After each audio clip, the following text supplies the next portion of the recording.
Hello everyone, this is Fanfic Audiobook. Here you find original fan made audio stories. Type Moon, starting with Greek mythology. Part 3. Dogo stopped on the side of the cliff. His ears twitched forward, his tail lowered half an inch unconsciously, and his ice blue eyes stared fixedly at the silhouette of the giant rock at the cliff's edge. Wait, partner. His voice was uncharacteristically low.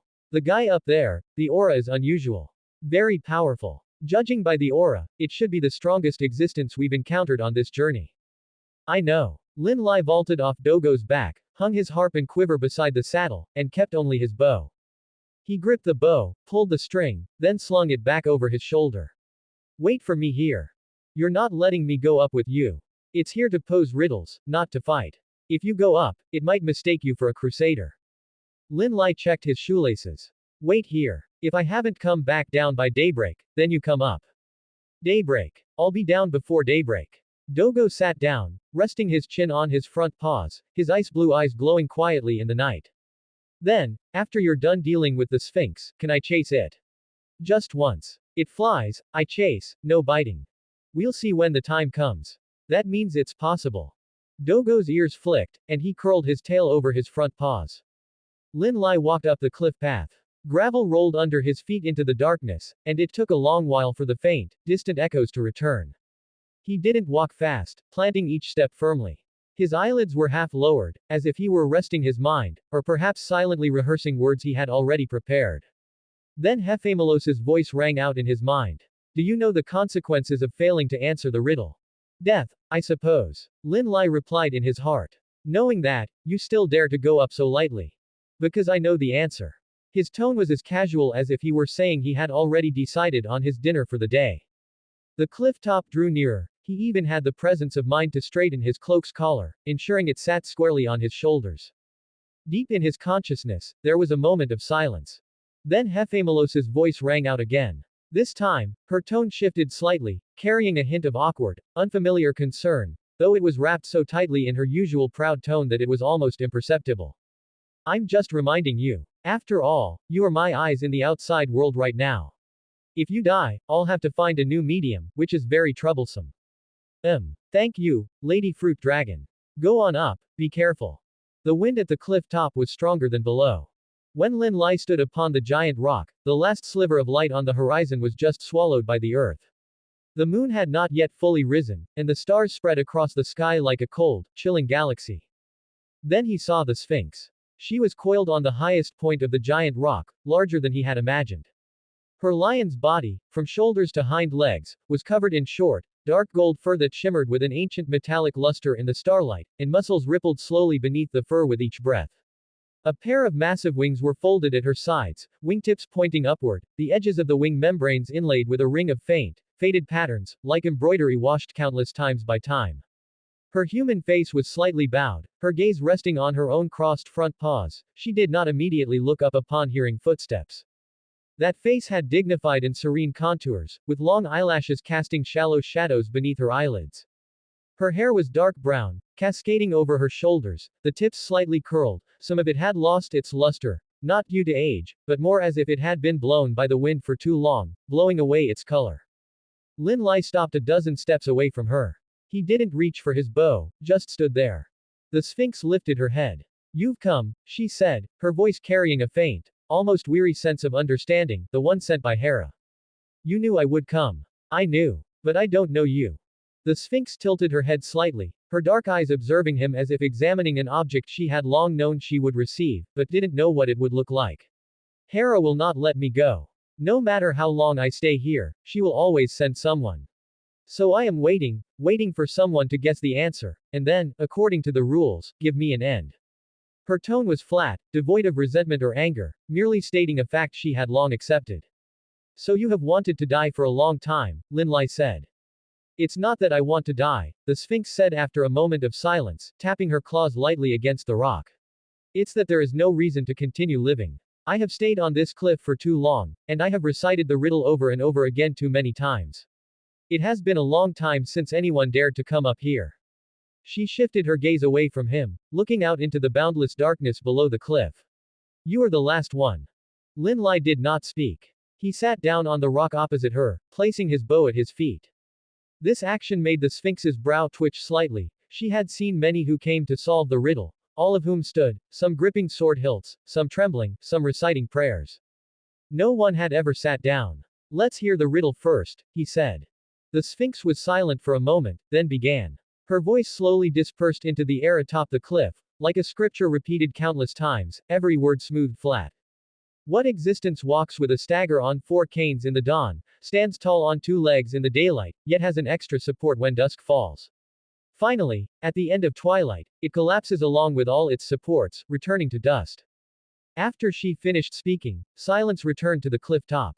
Lin Lai was silent for a moment, then said, "It is man. In the morning, it is an infant, crawling on four legs. At noon, it is an adult, walking on two legs. In the evening, it is an old man, leaning on a cane, staggering on three legs. Eventually, at the end of twilight, man collapses along with all his supports, returning to dust." He looked up, meeting the Sphinx's dark, weary eyes. "I am correct, am I not, Sphinx?" The Sphinx did not answer. She just looked at him, her eyelashes trembling slightly in the starlight. Then she slowly folded her wings, moved down from the highest point of the giant rock, and landed on the rock surface at the same level as Lin Lai. Her claws made a dull sound as they landed on the rock, but her human face remained calm, though her eyelashes were lowered. "You are right," she said, her voice very soft, "you have guessed the answer. According to the rules, I should die. Thank you for speaking the answer and releasing me from this long wait." She spread her wings, and the faded patterns on the edges of her wing membranes flickered one last time in the starlight. Then she raised a front paw, the tip pointed toward her own chest. "Wait." The Sphinx's movement stopped. She watched Lin Lai stand up from the rock, watched him skirt around the bow at his feet and walk a few steps closer to her. There was no fear on his face, no murderous intent, only something very earnest. "Do you not want to become a celebrated hero?" she asked, her voice carrying a hint of confusion. "To have sanctioned the monster, that is, me, the Sphinx. To have your deeds sung by mortals, carved onto stone tablets, written into songs. Is that not good?" "I have never been a hero," Lin Lai said. His tone was light, as if stating a fact he had known for a long time, not out of modesty, not out of courtesy. Then he looked up, met her eyes, and asked in the same light voice, "Actually, you still want to live, don't you, Sphinx?" The Sphinx's pupils contracted slightly. Her claw tip was still suspended in midair, only a few inches from her chest, but she did not pierce it. She hung there like that, wingtips trembling gently in the night wind, like a faded flag about to be blown away by the wind. "By what right do you think that? Because you are still posing riddles. Because you have waited so long, and what you waited for was not someone who could guess the answer to kill you, you were waiting for someone who could guess the answer and then tell you that you don't need to die. If you only wanted to die, you would have jumped off this cliff long ago. You wouldn't need to wait for anyone to solve a riddle, nor would you need to recite those words you've already recited hundreds of times. You stayed here because you were still waiting." He took another step forward, reached out, and pressed his palm gently onto the Sphinx's front paw, which was still suspended in midair. The dark gold short fur was coarse and warm, and the muscles beneath the fur trembled slightly, not out of fear, but because something that had been suppressed for far too long had finally been touched by someone. "So there is no need to die. Live. And then leave this place." The Sphinx bowed her head, her long dark brown hair sliding down from her shoulders, obscuring her dignified yet weary face. The night wind blew across the cliff top, blowing a few strands of her hair up, revealing the slightly reddened corners of her eyes beneath.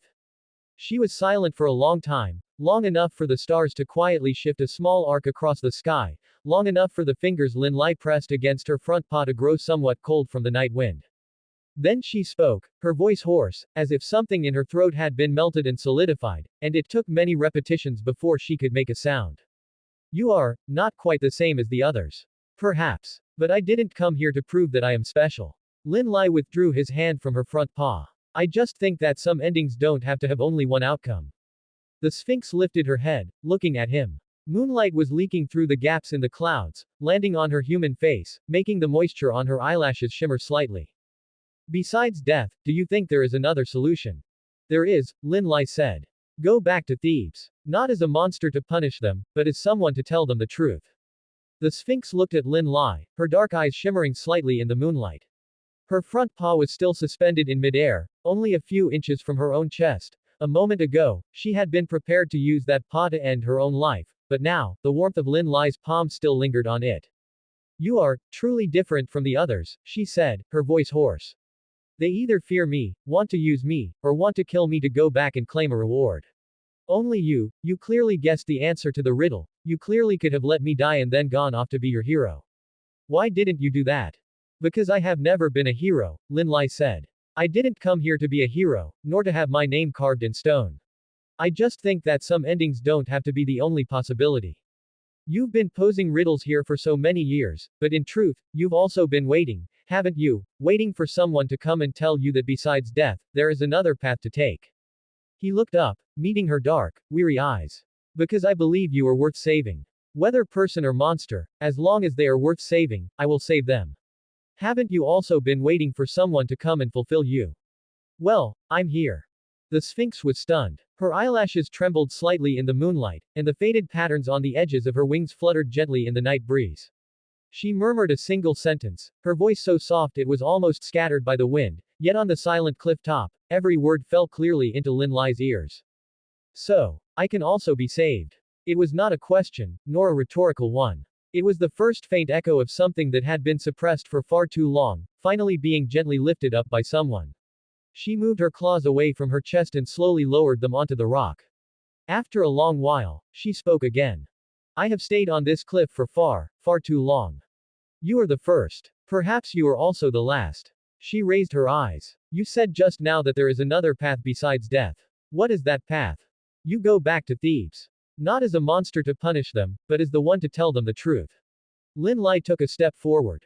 Tell them that the sins committed by their king are the root of this punishment. You have entrenched yourself here for so long, no one knows better than you what the sins of this city-state are. But the truth should not be buried in the earth along with you. The Sphinx was silent for a moment. Then she smiled, a bitter smile, carrying a hint of self-mockery and a touch of gentleness that had finally loosened after being suppressed for so long. You just said you were never a hero. Then what are you? A bard. The kind that sings. I also have a bow, so I hunt occasionally. A bard. The Sphinx stood up, her body casting a massive shadow in the moonlight. A bard who guessed my riddle, stopped me from dying, and then told me that I am worth saving. Does it sound absurd? It sounds like something that would only happen in a song. Then consider me as having come to sing this song for you. Lin Lai took 2 steps back, picked up his bow, and hung it back over his shoulder. I haven't thought of a title for the song yet. Wait until you have told the people of Thebes the truth, wait until that young man named Oedipus walks into the palace to become their new king, and wait until you become friends with him, I'll think of a title then. Do you think he will accept me? A monster. He will. Because he is someone chased by fate. You can help him see that path clearly. And you are not a monster. Monsters wouldn't wait for so many years just to wait for someone who could tell her that she didn't need to die. The Sphinx looked at him deeply. Then she turned and walked toward the edge of the cliff. Bard, she said, without looking back, what is your name? Lin Lai. Lin Lai. She softly repeated the name. I will remember it. Then she spread her wings and leapt into the night sky. Her massive wings unfurled in the night breeze, carrying her as she glided toward the city-state. Lin Lai stood on the cliff, watching that silhouette grow smaller and smaller, then he shouldered his bow and turned to walk down the mountain. Dogo was squatting halfway down the cliff. Seeing him walk down, his ears suddenly perked up. Partner. What did you talk about? Riddles. Fate. And things like making a friend. Dogo tilted his head. So she's not an enemy now. No, she isn't. Be polite when you see her in the future. Dogo stood up and elegantly shook his fur. Then, partner, can I go chase her for a bit now? Just for a bit. She flies, I chase. Lin Lai mounted his back. Go ahead. When you catch up, introduce yourself. Of course. Dogo's 4 paws lifted into the air, treading on invisible stairs as he ran into the night sky, shouting as he ran, Sphinx. Wait, my name is Dogo, it's the name my partner gave me, I'm just chasing for fun. In the distant night sky, the silhouette gliding toward Thebes paused slightly. Then, very faintly and lightly, her wings gave a gentle flap. It was a response. When the Sphinx descended into the city square of Thebes, it caused panic throughout the entire city. But when she spoke of every crime the king had committed, every detail, every buried name, the panic turned into anger, and the anger turned into mourning. The king was dead, but the truth was still alive. A few days later, Oedipus crossed the square and entered the palace. He had not killed any monster, nor had he guessed any riddles. He simply walked in and sat on the throne that had been empty for a long time. Not far behind him, in the shadows of the colonnade at the edge of the square, the Sphinx quietly folded her wings, watching this young man walk up the steps to the throne, step by step. Later, they truly became friends, the kind of friends neither of them had expected. When Oedipus first took the initiative to walk up to her, he stood in the square, looking up at her dark eyes for a long time. She did not speak, waiting for him to open his mouth. He asked, "You are the one who told me the truth." She said, "It was a monster who told you." He was silent for a moment, then said something that reminded the Sphinx of a certain bard: "Monsters would not tell me the truth. You only look like a monster." From then on, after finishing his day's government affairs, he would walk to the stone steps behind the palace and sit beside her. She would have her wings folded, and he would lean against her shoulder. They would chat, talking about the harvests of Thebes, the newly built watchtowers on the city walls, the scenery he had seen while wandering in foreign lands, and what it was like long, long ago when she was just an ordinary wilderness and not a city-state.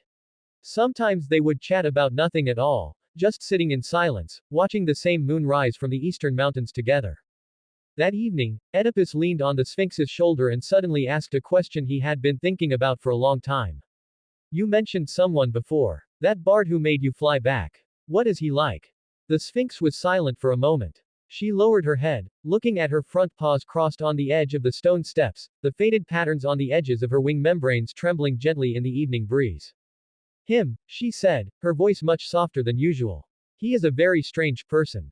He could clearly have killed me, but didn't. He could clearly have become a hero, but didn't want to. He climbed my cliff, guessed my riddle, stopped me when I was prepared to die, and then told me, I am not a monster, I am just someone worth saving." Oedipus listened quietly. He is very handsome. Gray hair, black eyes, wrapped in a black cloak, holding a harp. When he looks at me, it's not like he's looking at a monster. It's like he's looking at someone worth having a good conversation with. "Then what kind of person is he in your eyes?" Oedipus asked. The Sphinx raised her head and looked into the distance. The first star was studded on the horizon. "He is the person who gave me a second path when fate only offered me one, death. He never accepts the title of hero. Even that so-called flawless title was not something he took for himself, but was bestowed upon him by those who witnessed his deeds. But in my heart, he is that flawless person who came to save me. Not because he is a hero, but because he simply felt that I was worth it." Oedipus was silent for a long time. The twilight flowed quietly between them. Then he said softly, his voice carrying a very sincere gratitude. "Is that so? Then I really should thank him properly." "You are already thanking him." The Sphinx turned her head slightly. "You govern this city-state well, live well, and do not walk down the path that should not be taken. That is the best thanks you can give him." Oedipus did not speak. He just leaned on the Sphinx's shoulder, continuing to look at the night sky above, which was already paved with stars. A moment later, he stood up from the stone steps and turned to walk toward the palace. After a few steps, he turned back. "Then next time he passes through Thebes, I will treat him to a meal. No, I will treat him to honey cake. You said he made some for 4 young girls on a volcano." The Sphinx was slightly stunned, then she smiled. "You have already asked around."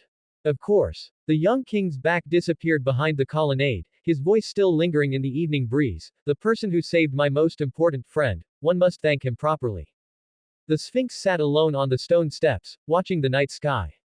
And the person who said those words had already gone far away, wrapped in his black cloak, holding his harp, carrying his bow on his back, accompanied by his talking white wolf, continuing on to the next leg of his journey. What he left behind was not epics, not inscriptions on stone tablets, but the people whose endings he had changed. She did not say it out loud, but stored this thought in her heart: I hope every one of his journeys is with the wind at his back. After the Sphinx's figure disappeared into the horizon, Linlai did not immediately descend the mountain. He stood on the cliff, watching the lights of Thebes flickering in the night in the distance. The wind blew across the cliff top, causing the edges of his cloak to sway gently. Dogo crouched behind him, his tail resting quietly on his front paws. He did not ask his partner why they were not leaving yet. He could feel that there was something very heavy on Linlai that had not yet been set down. "Partner," he called out softly. "Wait a little longer," Linlai said. He walked a few steps toward the highest point of the cliff, the spot where the Sphinx had perched for many years. Claw marks still remained on the rock, deep and shallow, like some kind of inscription that only she could read. Linlai knelt on one knee.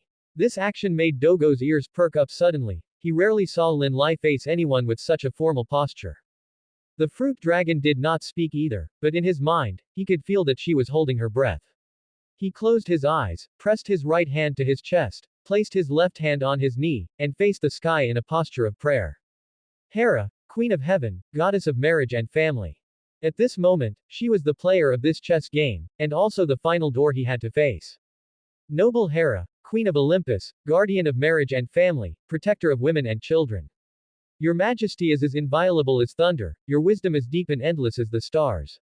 The standard beginning of a prayer. He had learned it from Hecate when he was in the underworld. When speaking to a deity, one must first announce their honorable name. Hera was the Queen of Heaven, and her honorable name was longer than any deity he had memorized. He recited it steadily, enunciating every syllable clearly, neither hurried nor slow. Your most faithful, he faltered. It was not that he had misremembered the words, it was that when it came to it, he suddenly did not know how to refer to himself. He thought for a moment and used the most honest word. Then he continued to recite. Offers you greetings.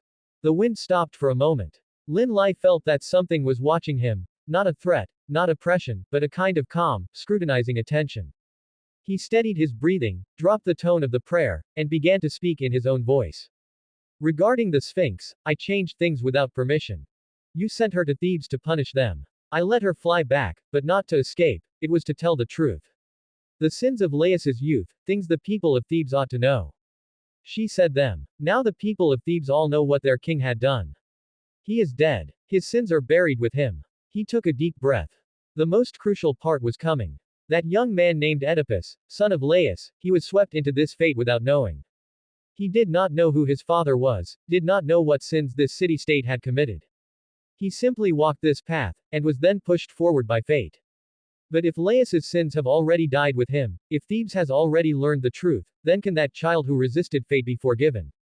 Let him become the new king of Thebes, not by winning the throne through riddles, but by leading a city-state that is willing to believe in him. There was silence again for a long time. This time even the sound of the wind stopped, and the entire cliff seemed to have been pulled out of time by some force. Then he heard Hera's voice.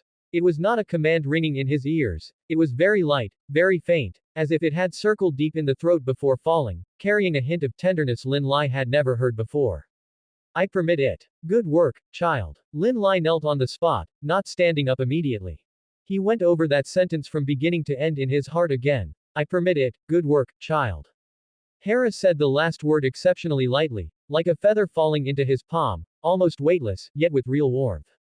He remembered before on the coast of Lemnos Island, when Hera spoke to him just after he killed the scorpion. At that time he was still a disheveled child covered in wounds, with blood on the corner of his mouth, and his bow broken, and Hera had healed his wounds before she left. It was not an apology, not compensation. It was something done in passing for a child. And now, what she said was, good work, child. It was not done in passing, but was sincere. Thank you, he said softly. He stood up. He did not brush the dust off his knees, just stood there, letting the wind on the cliff top fill his cloak again. Dogo's tail swept across the ground very lightly. Partner, were you praying to Hera just now? In a way. And what did she say? She said, good work. Dogo stood up, shook his fur elegantly, his tail held high behind him. A partner who can be told, good work, by the Queen of Heaven should be considered a pretty impressive partner, right? Perhaps. Lin Lai climbed onto Dogo's back and hung up his bow. Where to now? Down the mountain first. And then, keep moving forward. Dogo strode out with his 4 paws, treading on the moonlight as he walked down the mountain. After walking a few steps, he turned his head back. And about the Sphinx, Hera won't give her any more trouble, will she? She shouldn't, he said. He paused, then added, Hera said she permits it. As long as she permits it, that's fine. Dogo's ears flicked, and his pace became noticeably lighter. Lin Lai rode on Dogo's back, looking back at the cliff one last time. On the giant rock at the top of the cliff, the Sphinx's figure was no longer there, only the moonlight quietly shining on those deep and shallow claw marks. Those claw marks would not be carved onto any stone tablet by anyone, nor would they be woven into any epic. But they were there. The wind could not blow them away, and the rain could not wash them away. They were the only evidence that the Sphinx had stayed here, and also the only evidence that Lin Lai had been here. This evidence did not belong to a hero, but only to a bard. He pulled his cloak, turned around, and did not look back again. After leaving Thebes, Lin Lai and Dogo walked north along the coastline. There were no oracles chasing them, and no urgent business to attend to. The villages and docks they passed were left behind one after another. Dogo ran at an uneven pace. He would chase after wild rabbits for a few steps when he saw them, or step into streams to run a circle before turning back, his tail held high in the sunlight. Partner, Dogo leapt over a shallow stream and glanced back at the harp on Lin Lai's back. You've walked so far carrying this harp, but I haven't heard you play it once. Except when you're singing. I usually don't think of it. Well, have you thought of it now? I want to hear you play that one, the one you played on Lemnos Island. The Oracle of Time. Yes. Play that. There's no one on the road anyway, play it for me. Dogo's ears twitched backward, and his tail brushed lightly against Lin Lai's calf. Lin Lai unslung the harp from his back, held it in his arms, and tuned the strings. The strings emitted a familiar, clear sound under his fingertips, and he played an introduction. He had only played a few notes when Dogo's pace suddenly slowed. His ears swiveled toward the woods ahead. Partner, there's movement up ahead, the sound of phantom beasts, and people fighting. Lin Lai slung the harp back onto his back and took his bow from beside the saddle. Let's go see. Dogo lightened his steps, his white figure moving silently through the bushes, soon stopping at the edge of a forest clearing. In the clearing, two people were indeed locked in a struggle with a massive phantom beast. It was covered in thick, dark gray skin, possessed thick limbs, and had a pair of curved horns on its head that gouged deep furrows into the ground with every charge. Fighting it were a pair of young, blonde-haired siblings. The young man held twin swords, blocking the front of the phantom beast with sharp and precise swordsmanship. The younger sibling behind him held no weapon, his fists were his weapons. Every time he cut in from the side, his strikes against the phantom beast produced dull, thudding impacts. Lin Lai watched for a moment and quickly made a judgment: these siblings would not lose. Although they were temporarily suppressed, their breathing was steady and their footing was solid. Every retreat was to clear space for the next round of attacks, and every dodge was draining the phantom beast's stamina. They didn't need outside help to handle this phantom beast, they just needed a little more time to wear it down. But since he had run into them, lending a hand wouldn't take much effort. Lin Lai pulled an arrow dipped in scorpion poison from his quiver and knocked it onto his bow. He did not deliberately hide his presence, the bowstring hummed with a faint, thin sound as he drew it, and he didn't muffle his footsteps on the fallen leaves. He gauged the timing of the phantom beast's next turn and drew the bow to its full circle. Watch out, the arrow is coming. He called out. The siblings in the clearing reacted almost simultaneously. Castor crossed his swords to block in front of him and dodged to the left. Pollux braced his hands on the ground and flipped back to the right. The arrow, wreathed in dark purple flames, precisely passed through the gap between the siblings and buried itself deep into the thick skin of the phantom beast's left hind knee joint. The phantom beast let out a deafening roar, its left hind leg buckled, and its massive body lost its balance. The siblings didn't waste the opportunity. Castor thrust both swords into the phantom beast's throat. Pollux leapt up and slammed his knee heavily onto the top of the beast's head. The ground shook, and the phantom beast's massive body crashed to the ground, struggling twice before lying still. Pollux jumped down from the beast's head and shook the body fluids off the back of his hand. Castor sheathed his swords and waved in the direction the arrow had come from. Thanks. That arrow was very timely, it saved us a lot of trouble. Lin Lai walked out from behind the bushes, bow still in hand. Dogo jumped out too, trotting elegantly to Lin Lai's side with his tail held high. Lin Lai looked at the blonde-haired siblings before him, his gaze lingering for a moment on their similar facial features and hair color. Twins. There really was a pair of Gemini siblings in type Moon, and he remembered their names very clearly. Castor and Pollux, he said. The blonde young man was just about to introduce himself, but hearing this, he froze and turned to look at his sibling. He actually knows us. When did we become so famous? Perhaps it's because I'm more famous, Pollux said, his tone so flat it didn't sound like he was joking. He walked up to Lin Lai, his short golden hair glistening slightly in the sunlight. His eyes were light gray and very calm, a complete extreme from his fists. Thanks for your help. My name is Pollux. I am Castor. The blonde young man walked over and patted his sibling's shoulder. We are the Gemini siblings. I am the older brother, and he is the younger sibling, though we were born on the same day, so we count as twins. The timing of that arrow was excellent, your archery is good. Just lending a hand, Lin Lai said, putting away his bow. You could have handled it yourselves, it just would have taken a little more time. Castor laughed and did not deny it. Pollux glanced at Lin Lai, his gaze moving from the bow on his shoulder to the harp on his back, and then to his face, as if confirming something. You carry a bow, and you also carry a harp. Are you a hunter or a bard? Both. I sing more often, hunting is a side job. Castor's eyes lit up. Then you can sing. And play the harp. A little. What do you mean, a little? Can you perform on stage? On stage. Lin Lai glanced at him. At the music festival currently being held at the Temple of Apollo. It's held once a year, and the best singers and poets in all of Greece will be there. There's a competition segment, and the winner gets a laurel wreath. And there's Orpheus, have you heard of Orpheus? Apollo's son, the one who plays the lyre. He took first place last year, and he should be going this year too. Castor grew more excited as he spoke, the light in his eyes almost spilling out of his sapphire-like gaze. We were just planning to go and watch, just for the fun of it. Do you want to come with us? Lin Lai thought about it. The best singers and poets in all of Greece, and Orpheus would be there too. Being able to hear the singing of those top bards would be helpful for him as well. Besides, he hadn't participated in a purely musical event for a long time. Singing for the Four Sisters and the Phantom Beasts on Lemnos Island was one occasion, and singing in the taverns of the coastal city-states for a year was another, but those were not occasions for exchanging skills with peers. That sounds good, he said. Let's go together. Dogo nudged his shoulder with his nose, his ice blue eyes blinking. Don't get recognized and dragged onto the stage when we get there. I won't be recognized. Lin Lai pulled up his hood. I'm just going to watch the fun. Castor and Pollux exchanged a look, neither saying anything more. However, Lin Lai noticed the corner of Castor's mouth curl up slightly. He didn't pay it any mind. He was just going to watch the fun. Participating in the competition. That was out of the question. The Temple of Apollo in Delphi was situated halfway up Mount Parnassus. Walking up from the foot of the mountain, every stone step seemed to have been soaked in sunlight, glowing with a warm, white gold luster.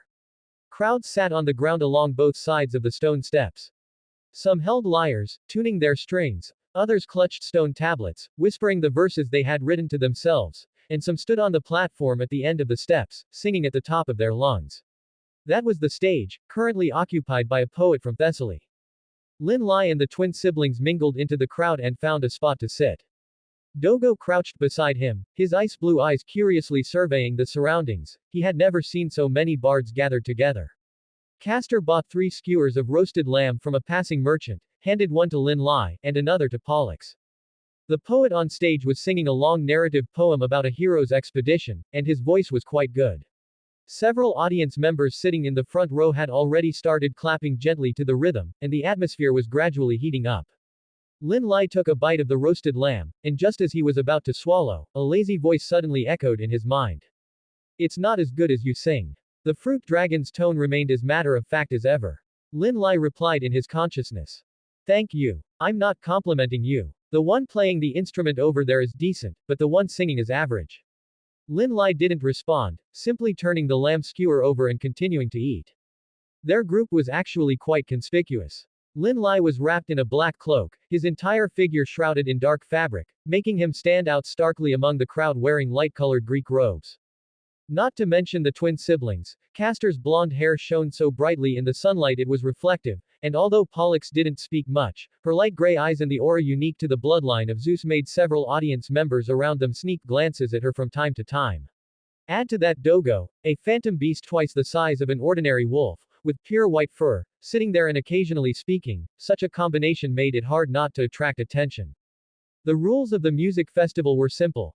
Anyone could go on stage, sing whatever they wanted, and the audience would judge them with applause. The one with the loudest and longest lasting applause would be the winner. Lin Lai watched as one poet after another took the stage and then departed. All the best voices in Greece seemed to have gathered on this hillside. Next up, the priest presiding over the ceremony drew out his tone, Orpheus from Thrace. A burst of enthusiastic cheers erupted from the crowd. Orpheus walked onto the platform at the end of the stone steps, clutching his lyre, his gait steady. He sat down on the stone bench and slowly scanned the crowd, first spotting the twin siblings whose blonde hair was particularly dazzling in the sunlight, then noticing the giant white wolf crouching beside them. His gaze finally landed on the quietest figure among the group, wrapped in a black cloak, hood down, gray bangs hanging over his forehead, with a harp strapped to his back. He took one extra look at that figure, then withdrew his gaze and began to tune his strings. Once the music began, the entire hillside went quiet. The sound was so pure that it needed no embellishment. Every note seemed to have grown naturally from the strings. He sang a song about the meeting of a river and the sea, the melody neither hurried nor slow, like a wide river slowly flowing across a plain. The applause surged like a tide, lasting for a long time. Orpheus bowed to the audience, then straightened up. He didn't step off the stage immediately, but instead walked forward 2 steps, stood at the edge of the platform, and let his gaze pass through the crowd to land on the black-cloaked youth. Many friends have come to today's music festival. I noticed a special member of the audience below. He raised his hand, pointing in Lin Lai's direction. My friend in the black cloak, that instrument on your back, it's a harp, isn't it? People around turned to look, their gazes sweeping back and forth between Lin Lai's cloak and the harp. The roasted lamb in Lin Lai's hand paused in midair, a bit of seasoning still on the corner of his mouth. Nani. He could even notice that. How about it? Interested in coming up to sing a song. Orpheus's voice was sincere. It wasn't just polite pleasantries, but a genuine invitation, his face wearing a smile without any trace of reservation. Lin Lai put down the skewer, just about to say, I'm just here to watch, when Dogo's nose poked his shoulder. The white wolf's ice blue eyes looked at him brightly, the tip of his tail tracing a large arc among the blades of grass. Partner, he called you out by name. Just go up and sing one, it's not like you don't know how. Castor also stuck his skewer into the ground and turned around, his eyes shining with undisguised curiosity. Lin Lai, we haven't officially heard you sing yet. Why not take this opportunity, and show us what you've got? His tone was full of anticipation, thinking of the several times on the road he'd heard Lin Lai humming, the voice unexpectedly pleasant, but each time it was only a few short lines, stopping before he could hear enough. Now that someone had invited him by name, it was the perfect chance to see exactly how much talent this companion with the harp on his back really had. Pollux stood by his side, her short blonde hair shining slightly in the sunlight. She didn't urge him enthusiastically like her brother, but her light gray eyes remained fixed on Lin Lai. After a moment, she raised her hand and gave a gentle wave toward the stage. Good luck. Her voice was very soft, her tone as casual as if she were just mentioning it in passing, but that gesture and those 3 words were enough for Lin Lai to see. Before Lin Lai could respond, Hephamelos's voice echoed in the depths of his consciousness again. This time her tone carried obvious delight, as if she were looking forward to a good show. What are you still standing there for? Go up quickly and let them see what real music is. You say that as if you're the one going up to sing. What you sing is equivalent to what I sing, it makes no difference. Hephamelos huffed, but a few seconds later she spoke again, her tone still as matter of fact as before, though her speed was a little faster than usual. Go on, go on. Lin Lai stood up from the ground. He stuck the lamb skewer back into the grass, patted the grass clippings off his knees, picked up the harp, and walked toward the platform at the end of the stone steps. Dogo's tail perked up even higher. Castor whistled from behind. Pollux lowered her hand, watching the black-cloaked figure walk up the stone steps step by step. Lin Lai sat down on the stone bench, sunlight spilling from the edge of the temple's dome, falling in dappled patterns on his gray hair. The entire audience's gaze fell upon him. He adjusted the strings, his fingertips brushing lightly over them, producing a string of notes as clear as spring water. The audience gradually quieted down. He raised his head, glanced at the bright, glaring sun over Mount Parnassus, then looked at Orpheus sitting below, looking up at him, the son of Apollo, who was currently watching him with an expectant and earnest gaze. Apollo was the sun god. Then this time, he would sing one about the sun. He lowered his head, his fingers settling back onto the strings. The song I am going to sing is called, Chasing the Sun. The strings vibrated gently under his fingertips, and several bright, warm chords unfolded, as if slowly opening a window in the morning light. When the first ray of light falls on the highest branch, the dew learns to shine. When the morning breeze brushes over the sleeping hills, all things open their eyes. The youth walks from the darkness, his footsteps shattering the lingering night, his eyes reflecting the east, that golden wheel that has yet to rise. He says, I will walk across every mountain, let every valley remember my name. He says, I will cross every river, let every wave learn to sing. The sun guides his direction, the daylight lays out a golden path for him. Even though the night chases him time and again, he continues to move forward under the starlight. Because of you, charioteer of light, you planted the flame in his chest, telling everyone who looks up at the sky, those born towards the sun will eventually become the sun for others. The music fell away. The lingering sound of the final chord echoed gently under the temple's dome, like a ray of sunlight refusing to dissipate. The entire hillside was quiet for a long time, longer than any time before. Then applause surged from every corner, people in the front row stood up, and people in the back whistled. Some were wiping the corners of their eyes, some were clapping so hard their palms turned red, and others just sat quietly in place, looking up at the gray-haired youth on stage, as if they hadn't yet walked back from the golden path he had described. Lin Lai stood up holding the harp, bowed slightly to the audience, and then walked down the steps. Dogo's tail was held high, his ice-blue eyes looking at him brightly. Castor opened his mouth, and it took him a long time to squeeze out a sentence. You call this a little? Pollux didn't speak, but her eyes held an extra layer of seriousness and respect as she looked at Lin Lai. Orpheus walked over through the crowd. He hadn't clapped, but the expression on his face was more direct than applause. It was the expression of someone who had witnessed something remarkable, feeling both admiration and a lack of resignation, but with admiration far outweighing the lack of resignation. He looked at Lin Lai, silent for a moment, his eyes filled with complex but frank emotions. You said earlier that you were just here to watch. Now I don't believe it. He said, his voice a few degrees softer than usual, ignoring the burning gazes. Those born towards the sun will eventually become the sun for others. This line is sung for my father, and also for everyone walking in the darkness. I have sung many songs, but I have never written such a poem. He paused, his lips moving slightly, then he said in an even softer voice, I admit you are excellent. Just a little bit better than me, just a little bit. Next music festival, I will write a better song than you. Lin Lai looked at his earnest expression, which didn't seem like a joke, and smiled. It was a smile that rarely appeared on his face, looking exceptionally relaxed in the sunlight. He nodded gently to Orpheus, his eyes filled with sincere anticipation. Orpheus was stunned for a moment, then he also smiled. The two bards stood facing each other under the midday sun of Mount Parnassus, surrounded by the dispersing crowd and audience members still excitedly discussing the song just heard. Neither of them said any extra words, just nodding to each other. And at this moment, above Mount Parnassus, in the direction of Olympus, Apollo was leaning against the colonnade of the temple, his golden longbow resting casually on his knees. Since a shattered gold, he had been searching for this person's whereabouts. He hadn't expected to see him in his own temple, and even less expected him to sing a song dedicated to the sun here. Chasing the Sun. Apollo recited the song title, his fingers plucking the bowstring lightly, emitting a very faint, light hum. The corners of his mouth curled up slightly, his eyes flashing with a golden light ignited by the song. Those born towards the sun will eventually become the sun for others. Lin Lai, you really have given me an unexpected gift. The applause lasted for a long time. After the priest presiding over the ceremony failed for the third time to quiet the crowd, Orpheus jumped down directly from the stage, took the laurel wreath from the priest's hands, and walked through the crowd to Lin Lai. The champion of this year's music festival is you.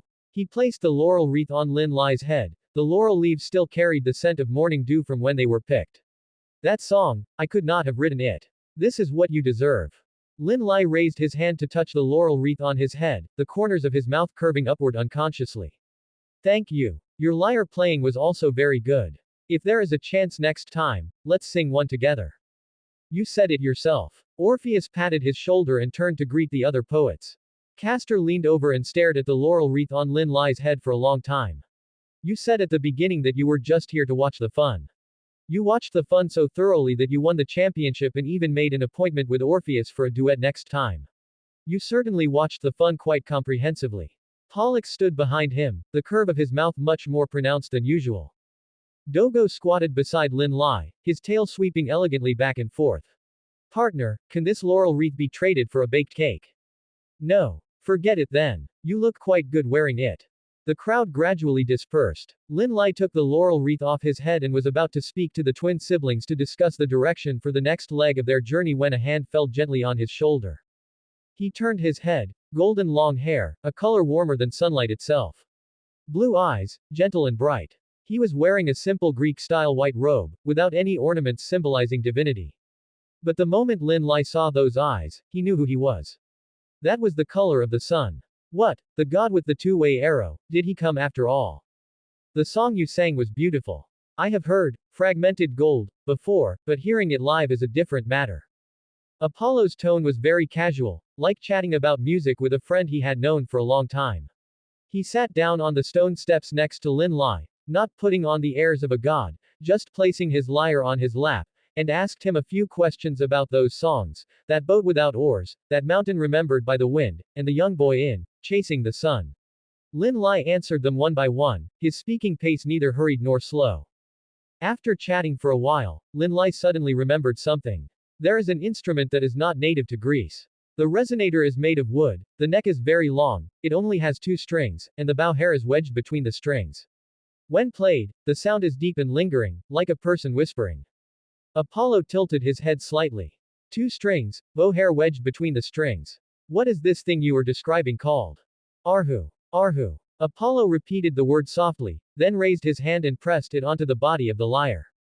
A faint golden light surged out, and the body of the instrument began to change, shrinking, stretching, the number of strings decreasing. A moment later, an instrument similar in shape to an arhu appeared in his hands. Lin Lai looked at the newly transformed instrument, was silent for a moment, and reached out his finger to tap the edge of the resonator gently. If the resonator is lengthened a bit more, the sound will be more focused. Apollo did as he asked. Loosen the bow hair a little. He did that too. Apollo placed the resonator on his lap, his left hand pressing the strings, and his right hand pulling the bow. A long, mournful wail flowed from the strings, deep and lingering, like fine dust kicked up when the wind passes through an empty valley. The sound echoed gently on the stone steps of Mount Parnassus, and the leaves of several laurel trees seemed to tremble slightly along with it. Apollo's bow stopped in midair. He was silent for a few seconds, then nodded slightly. He placed the arhu on his lap and turned to look at Lin Lai. You have given me a very good gift. As a return gift, he reached out and touched the laurel wreath on top of Lin Lai's head lightly with his fingertip. A faint golden light rippled out from the point of contact, spreading silently along the edges of the laurel leaves. He did not explain what it was, just withdrew his hand, with an elusive smile at the corners of his mouth. May your journey be as bright as that of the sun chaser. Lin Lai was stunned for a moment, and before he could thank him, the panel in front of him popped up automatically. A new line appeared in the skill column, Mana Burst, Sun.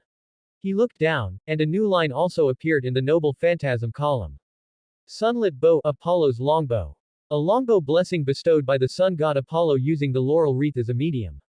The wreath itself is another form of the bow. When the holder needs it, the laurel wreath will transform into the sunlit bow.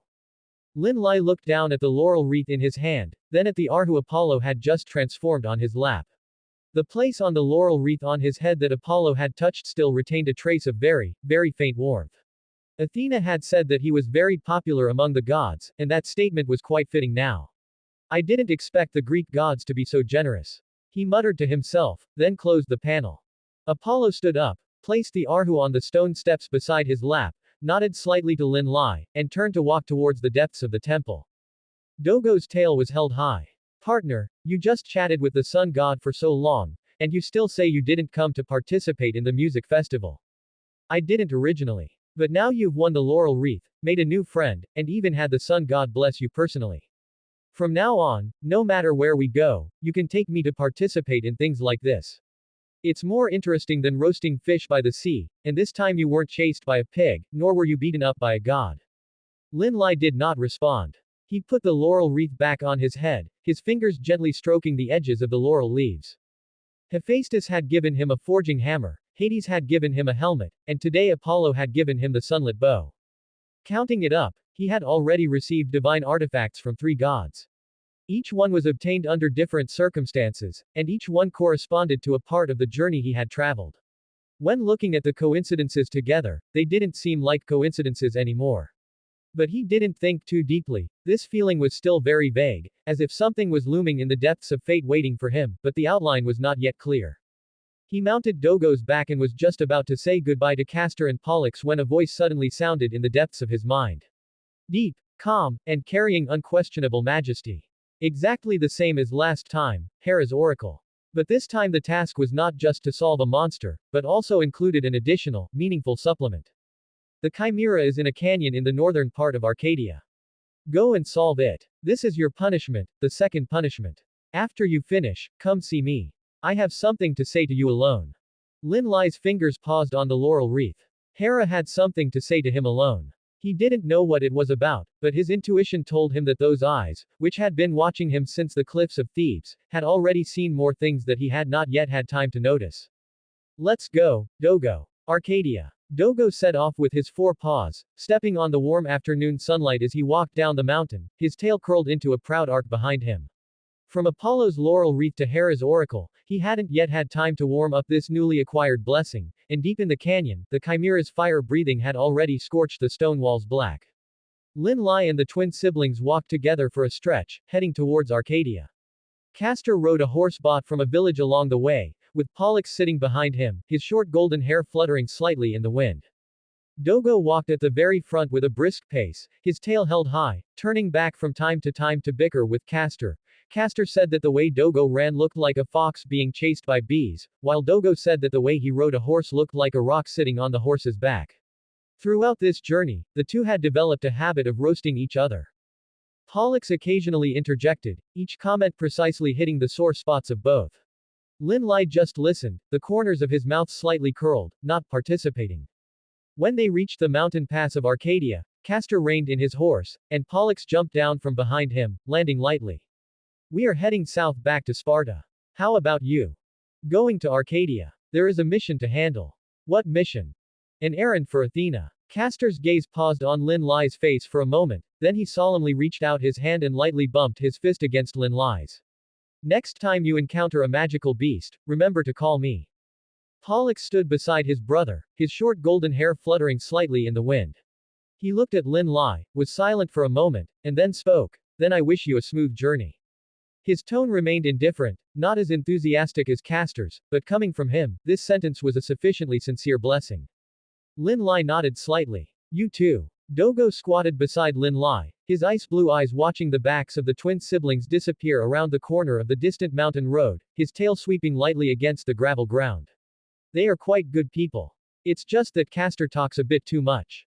Lin Lai mounted Dogo's back. Let's go, to find Athena. At the entrance of the Arcadia Canyon, a purple figure was already waiting there.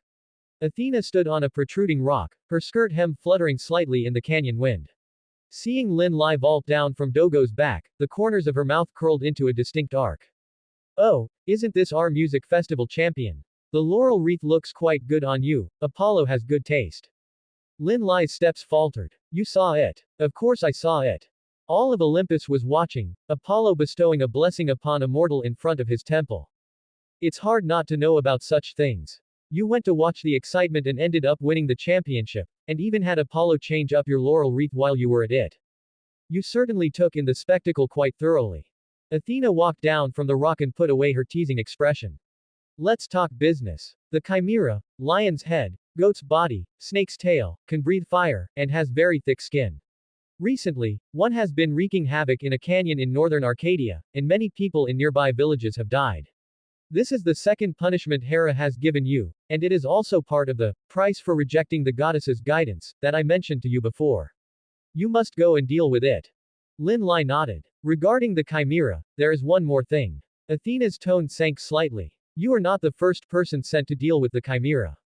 Before you, Perseus tried. Lin Lai's brows twitched slightly. He certainly remembered Perseus, the great hero who slew Medusa. By the timeline, Perseus should have already completed that crusade by now. But he did not know that Perseus had gone to fight the chimera afterward. He did not succeed, Athena said.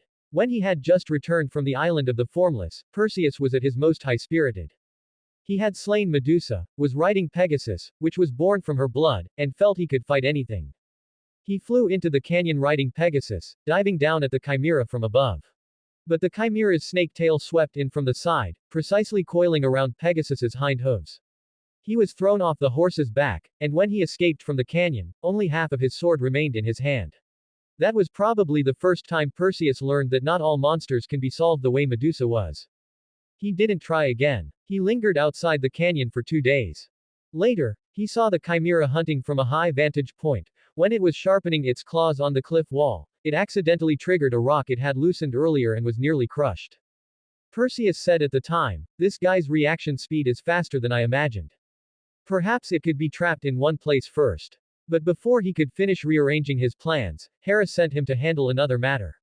So the chimera is still alive.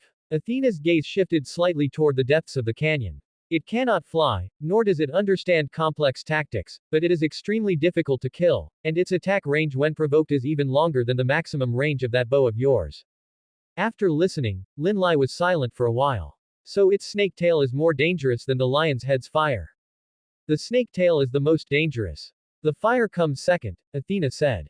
Perseus summarized one thing: do not confront it head on. Every time he attacked from the side, the chimera would use its snake tail to sweep out a fan-shaped area. The rock walls that were swept are still scorched black now.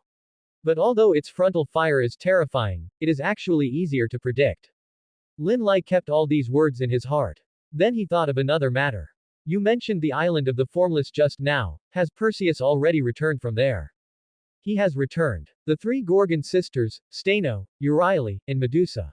All of their heads were severed by him. Athena's tone was very flat, as if she were stating a history that had already been written. Lin Lai was silent for a while. The three Gorgon sisters, Medusa. He recalled the cursed Gorgon he had seen in the plot of Type Moon in his past life, the girl who was originally human but had been turned into a monster. Now she was dead, her head severed by Perseus. He did not know the real her.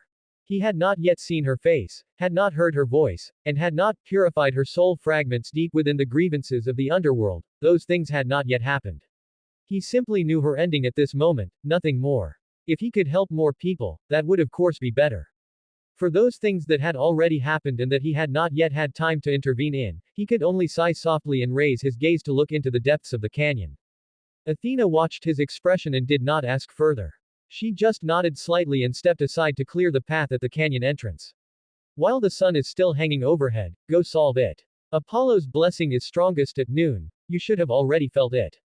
Lin Lai did indeed feel it. From the moment he walked into the canyon entrance, he felt that something inside him was different. It wasn't that kind of skyrocketing power, but something more subtle. His breathing was smoother, his steps on the gravel were steadier, and when he tightened his fingers around the bow arm, he could feel that the tension in his muscles was several times stronger than usual. Dogo walked a few steps, his ears flicked, and he turned back to look at him. Partner, you seem a bit heavier than usual. No, it's that you have changed entirely. Your steps are much lighter, but the force with which you step on the ground is greater than before. Lin Lai did not answer, just moved his gaze away from the panel. Beside the entry for Mana Burst Sun, the note about a fivefold increase was glowing quietly. Under the sun, all attributes were increased by 5 times. He silently noted this number in his heart, then raised his head and looked at the patch of scorched black rock wall in the depths of the canyon ahead. He slung his harp on his back and vaulted onto Dogo's back again. The blessing of the sun bow was slightly hot deep in his left eye, like a small patch of lake water warmed by the sun. Let's go, Dogo. While the sun is still overhead. Dogo strode forward on his 4 paws, walking into the depths of the canyon. Deep in the canyon, the rock walls were covered in burn marks, large patches of rock had been charred black by high heat, and dark scorch marks lingered in the cracks. The air was thick with the acrid smell of sulfur, and every breath felt like licking a stone just pulled from a fire. Dogo softened his steps, his ice-blue eyes scanning the rock walls on both sides in the dim canyon. His ears twitched forward, and his tail lowered by half an inch. Partner, there's movement ahead. Big movement. I smell something burnt, not the smell of burning rock, but something living. Lin Lai slid off Dogo's back, unslung his harp and hung it by the saddle, then reached for the bow on his shoulder. This bow had been taken from Hephaestus's warehouse, the limbs were sturdy, the string was tight, and the handling was unexpectedly good. The more he used it, the more comfortable it became. He crept forward along the rock wall and stopped behind a protruding boulder. The canyon suddenly widened here, forming an irregular clearing of gravel. In the center of the clearing, a massive monster lay sprawled on a boulder scorched pitch black. A lion's head, a goat's body, and a snake's tail, exactly as Athena had described. Dark scabs hung from the mane of the lion's head, the goat's fur was yellowed by flames, and that snake tail slowly swept across the gravel ground, carving a shallow trench with every movement. Its 6 eyes were half closed, as if feigning sleep. Lin Lai did not rush to act. He sank his consciousness deep into his mind, into that void space where Hephaemelos was suspended between chains, her red hair floating slightly in the void, her amber-slit pupils half closed like a cat that had just woken up. Lady Fruit Dragon, let me ask you something. How much do you know about the Chimera? Hephaemelos's slit pupils opened a little, her tone carrying a sense of natural pride. The Chimera. That is a descendant of Typhon, though not from my lineage. It is a very low-level, distant collateral branch. Lion head, goat body, snake tail, breathes fire, thick-skinned. However, it has a weakness, not exactly a weakness, but a soft patch of flesh deep in its throat, about 3 inches in from the upper jaw, where the skin is thinnest. If you can shoot an arrow through that spot, you can pierce its skull from the inside. She paused. But a normal bow and arrow won't work. The arrow will be burned to ash by its flames before it even reaches the throat. Be careful, don't die. If you die, I will lose my medium. Don't worry. I'm not that easy to kill. Lin Lai opened his eyes, pulled an arrow from his quiver, and knocked it on the bow. This time, he didn't just call upon the strength of his arm. A blue-purple magical flame surged from his left hand, spreading along the arrow shaft and condensing into a point of extreme brightness at the arrowhead. Hades's blessing burned quietly deep within him. That power surged from his heart, along his blood, along his magic circuits, and into his fingertips. First, apply a debuff. The bowstring vibrated. The arrow flew out with a dark purple trail, piercing precisely into the side of the goat's body. The chimera opened its eyes abruptly, its lion mouth opening to let out a deafening roar. The blue-purple flame did not dissipate after hitting. Instead, it clung to the wound like a living thing, burning deep along the fur. It wasn't burning flesh, it was burning its very existence. The chimera's body shuddered violently, and that snake tail whipped frantically at the rock wall, sending gravel flying. It was in pain. Not from being pierced by the arrow, but from being burned by Hades's fire. Partner, it seems it really doesn't like that blue-purple stuff. Dogo leapt toward the upper part of the canyon, stepping on invisible stairs, and Lin Lai flipped onto his back in one fluid motion. Of course it doesn't. That is the authority of Lord Hades. The chimera let out a long howl toward the sky, its 6 eyes locking onto Lin Lai on Dogo's back simultaneously. Its snake tail whipped even more wildly, and its lion mouth spat out 3 streams of fire in succession, sweeping toward Dogo's flight path. Dogo made a sharp turn in the air, a tuft of his tail first singed, and he gritted his teeth, saying, "Partner, it's even angrier. You applied that debuff too successfully." Lin Lai knocked a second arrow, the blue-purple flame wrapping around the arrowhead again, aiming at the base of the chimera's snake tail. The arrow flew out, hitting the base of the snake tail squarely, and Hades's fire clung to it once more. The chimera let out a hiss that sounded almost nothing like a lion, and the snake tail whipped violently at a nearby boulder, splitting the entire rock in 2. It stopped chasing Dogo and halted on the gravel ground, its 6 eyes fixed firmly on Lin Lai in the air. Its chest heaved violently, and the wound burned by the nether fire was still emitting blue-purple embers. Then it did something Lin Lai hadn't expected. The chimera whipped its own snake tail over, bit the tip of its tail with its lion mouth, bit off the section attached by the nether fire, and spat it onto the ground. The blue-purple flame burned into ash on the severed tail and then extinguished. The chimera raised its head. The calm mockery in its 6 eyes was gone, replaced by the wary killing intent that only appears after being thoroughly provoked. Lin Lai knocked a third arrow, aiming at the chimera's lion head. He drew the bowstring. The chimera's snake tail whipped around from the side, not to strike, but to coil. It was faster than any previous time, precisely hooking his bow arm. Lin Lai's web of his hand went numb, and his fingers instinctively released the bow handle. The bow was ripped from his hand by the snake tail, flipped a few times in the air, and fell into the chimera's open lion mouth. It chewed twice with a crunch, then swallowed. The broken bowstring hung from the corner of its mouth, swaying back and forth.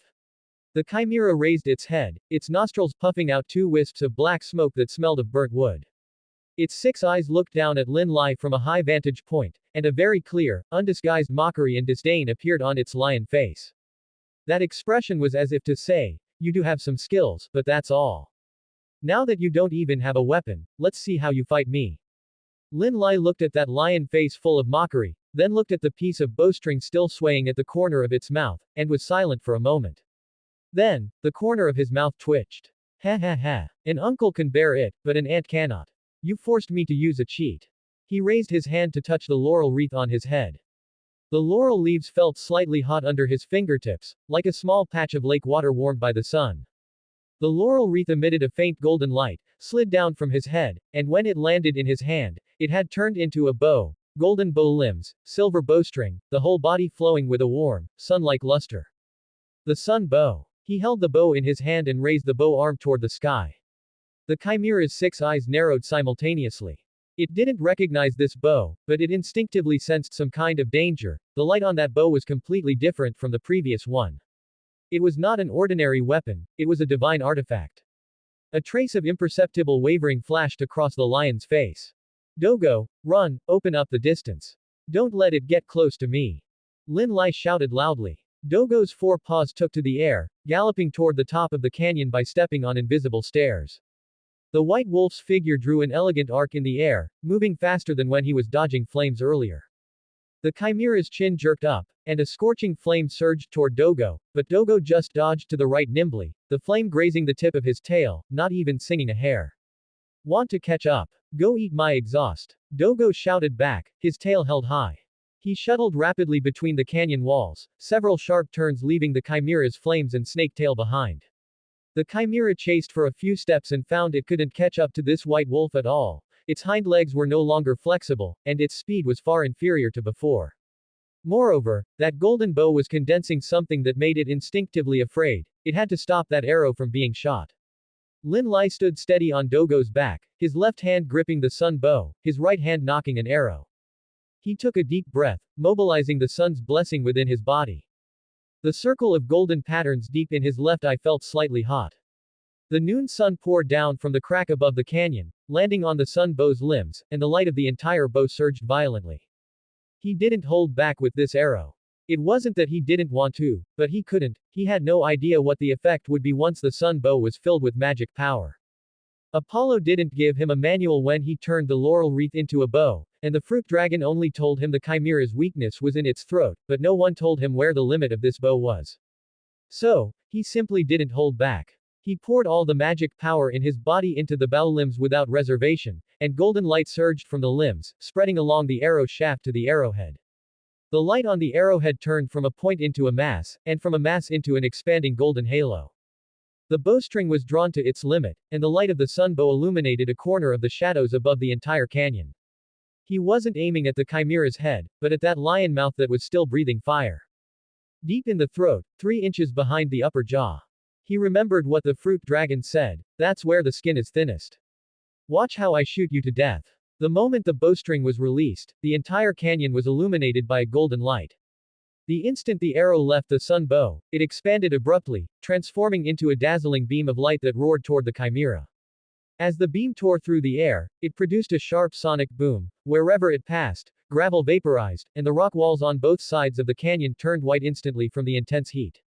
The chimera instinctively opened its lion maw, intending to breathe fire to defend itself, but its flames were as thin as a withered leaf falling into a furnace compared to the sun bow's beam, swallowed up before even a wisp of smoke could rise. The beam pierced into its mouth and burst out from the back of its neck, slamming with residual force into the canyon wall, blasting a deep, smoking crater into the stone. The chimera's massive body crashed to the ground, the light in its 6 eyes extinguishing in the same instant. Lin Lai maintained his release posture, his fingers still trembling slightly. That arrow just now had drained nearly half of the magic power in his body in one go, leaving his magical circuits aching faintly. Partner.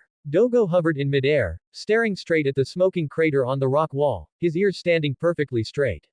That arrow you just fired, that was a light cannon, right? You could say that. Why didn't you use it sooner? Why would you hide something so powerful? Dogo landed back on the gravel, circled Lin Lai, and held his tail high.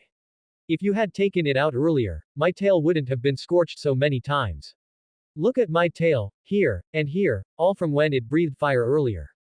If you had used this on the first shot, would I have ended up like this? Next time for sure. Dogo rolled his eyes at him and changed the subject. But that arrow just now was really impressive.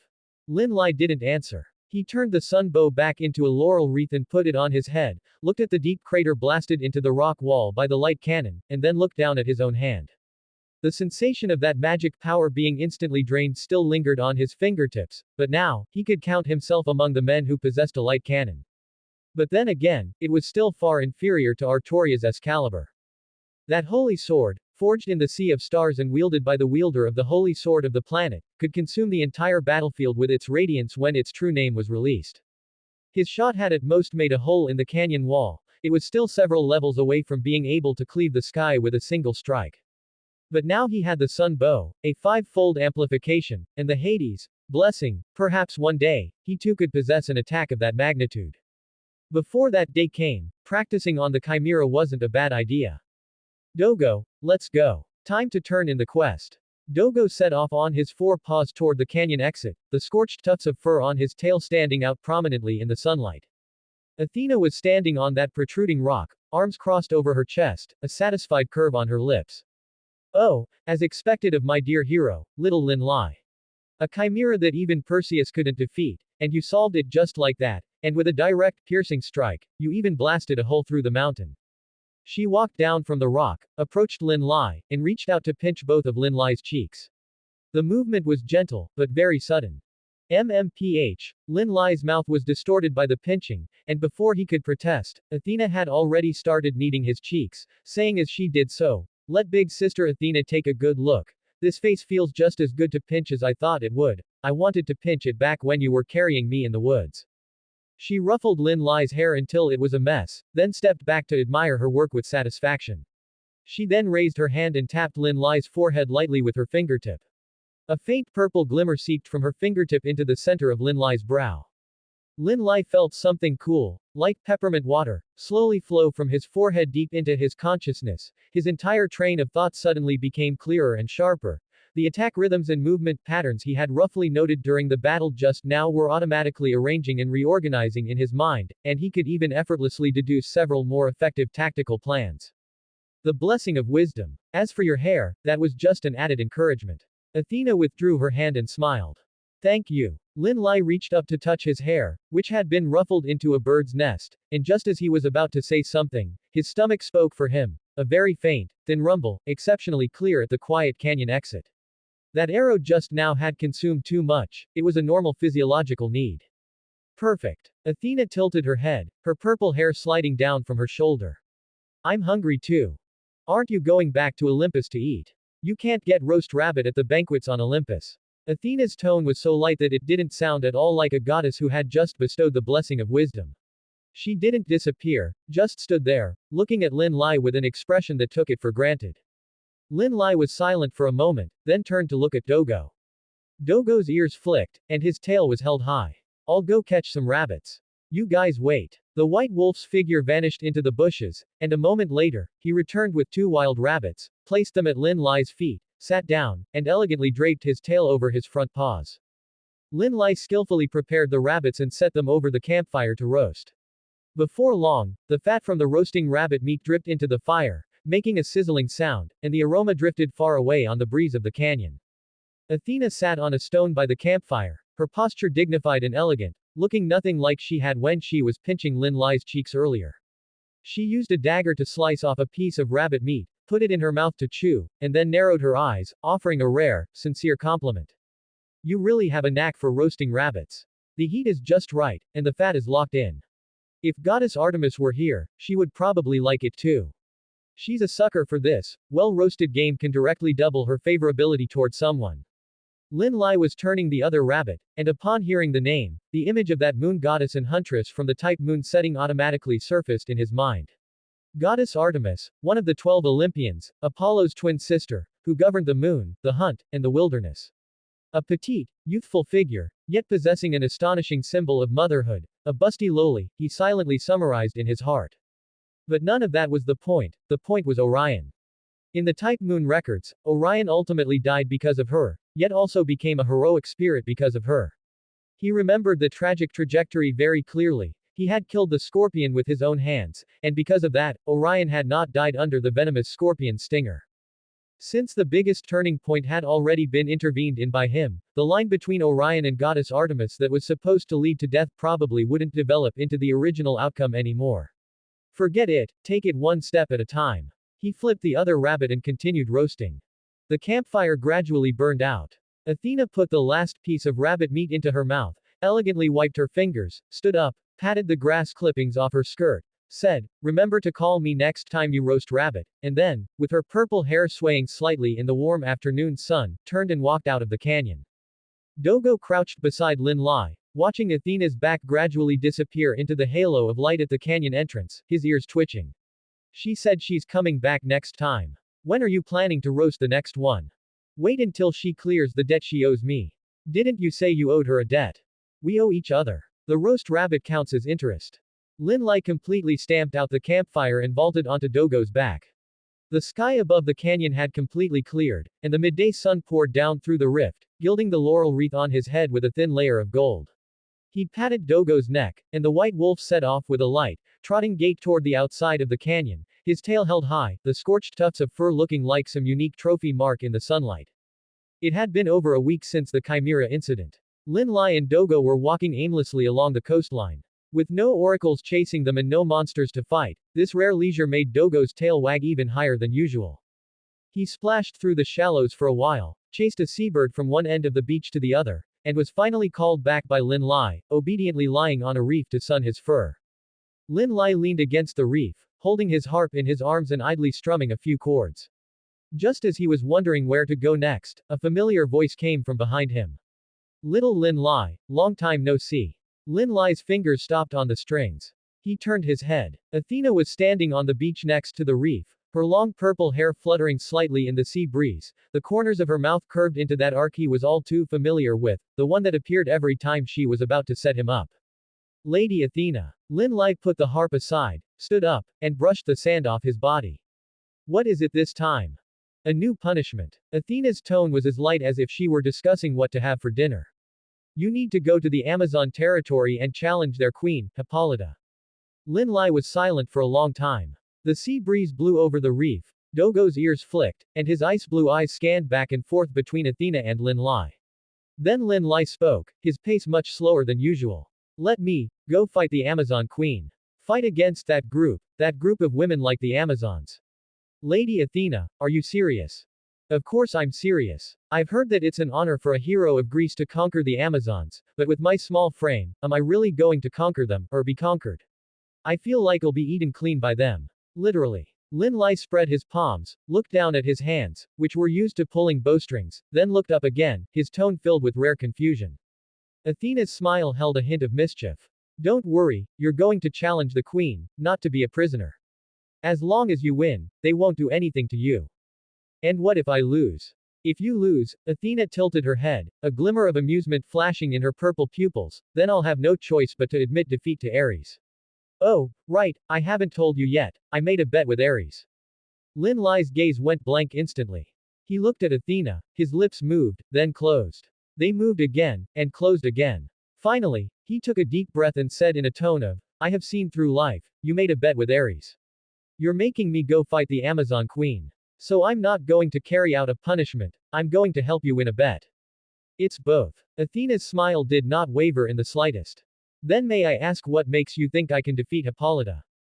Because I bragged about you on Olympus. Athena said this in a tone as if she were telling an amusing anecdote over tea. That day at the banquet on Olympus, she mentioned Lin Lai, how he solved the Chimera, and how he won the music festival championship in Delphi. Ares scoffed at this, saying that a bard who relied on divine artifacts and luck was not worth mentioning, and he even proposed to fight Lin Lai himself. Before Athena could speak, goddess Artemis chimed in from the side, You, a dignified god of war, fighting a mortal solo, have you no shame? Persephone also chimed in, saying that Ares was just a sore loser.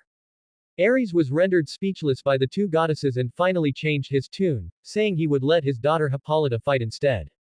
Athena agreed on the spot and, incidentally, made a bet with him. Then her expression suddenly changed, not to seriousness, but to grievance. Her eyebrows drooped slightly, the corners of her mouth turned down a few degrees, and her purple pupils glistened with a thin layer of moisture, whether conjured by divine power or not. Little Lin Lai, you wouldn't want to see me lose face in front of Ares, would you?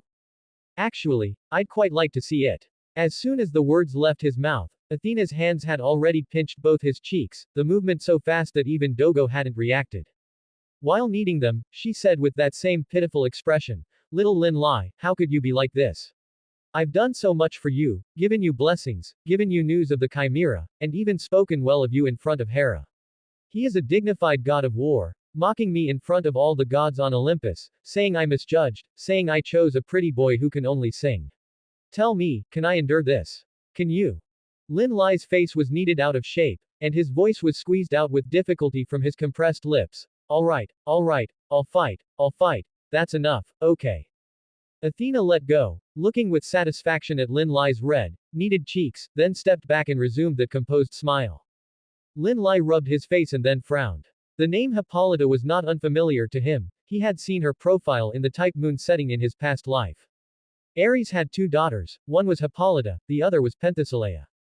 Both sisters were queens of the Amazons. Hippolyta inherited Ares's war god belt, while Penthesilea used a meteor hammer as a weapon, fought against Achilles in the Trojan War, and eventually died in battle.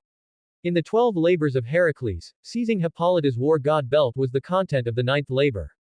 And in the later Holy Grail Wars, Hippolyta was once summoned as a rider, galloping across the battlefield on a warhorse. More importantly, he remembered the type moon character design. Hippolyta looked very much like Artoria Pendragon, the King Arthur he was most familiar with in his past life. Blonde hair, upright and majestic facial contours, also a female warrior who spoke with her strength. He didn't expect that one day he would have to fight a substitute for my king. What are you thinking about? Athena tilted her head.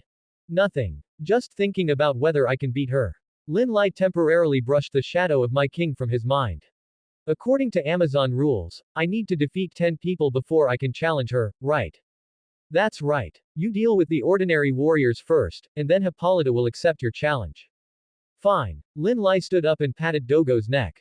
Then I'll go meet that queen who looks like my king. Let's go. Oh, right, where is the Amazon territory? Athena raised her hand and pointed to the northeast, then her figure began to slowly dissipate in the morning light, leaving the last few words drifting in the wind. Cross the Arcadia Mountains and you'll be there. I'm leaving now. Only Lin Lai and Dogo remained on the beach. Partner, which way do we go? Dogo stood up and elegantly shook the fur all over his body. Lin Lai was silent for a moment. Let's walk along the coastline first and ask for directions when we encounter a city-state. I don't know exactly where the Arcadia Mountains are either. After Athena's figure dissipated in the morning light, only Lin Lai and Dogo remained on the beach. Partner, which way do we go?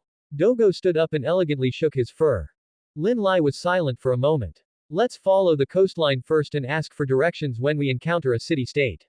I don't know exactly where the Arcadia Mountains she mentioned are. They walked along the coastline in a northeasterly direction for 2 days. Dogo trotted through the shallows, splashing water, occasionally chasing seashells washed up by the waves, his tail held high, not at all like a war wolf about to step into Amazon territory. On the evening of the 3rd day, a fairly large port city-state appeared ahead. With white walls and blue tiles, the harbor was full of fishing boats, their masts like a bare forest. Guards stood watch at the city gate, seeing a white wolf sauntering over with a youth in a black cloak sitting on its back, their expressions were visibly stunned. Dogo sat down at the city gate and said in a standard, diplomatic tone, "Hello, we are lost. May I ask how to get to Amazon territory?" The guard's gaze shifted from Dogo to the harp on Lin Lai's back, then to the laurel wreath on Lin Lai's head. He opened his mouth, then turned and ran into the city gate, shouting as he ran, "It's that bard, the one riding the white wolf. The one who won the Delphi Music Festival. The king said to keep an eye out for him." Lin Lai sat on Dogo's back and exchanged a look with him. "Shouldn't you have been more low-key just now?" Dogo's tail elegantly swept across the gravel. "I was already very low-key. I didn't even refer to myself as this lord." A group of people soon walked out of the city gate. Leading them was an old man with white hair and beard, wearing the purple robe of the king of Corinth, his pace hurried and solemn. The moment he saw Lin Lai dismount from Dogo's back, he stepped forward quickly, grasped Lin Lai's hands in his own, his tone filled with impatient excitement. "It really is you. I've finally waited for you." Lin Lai was stunned. "You know me. I am Polybus, king of Corinth." The old king's hands trembled slightly. He gripped Lin Lai's hands tightly, as if afraid that the person before him would disappear in the next second. "You may not know my name, but you should remember Thebes, remember Oedipus. I am his adoptive father. He wrote to me from Thebes, detailing everything that happened, the Sphinx's riddle, your prayer, and how that monster called the Sphinx later became his friend. I have been looking for you, wanting to thank you in person on behalf of my child. That child has never met his biological father, but he is where he is today because of you."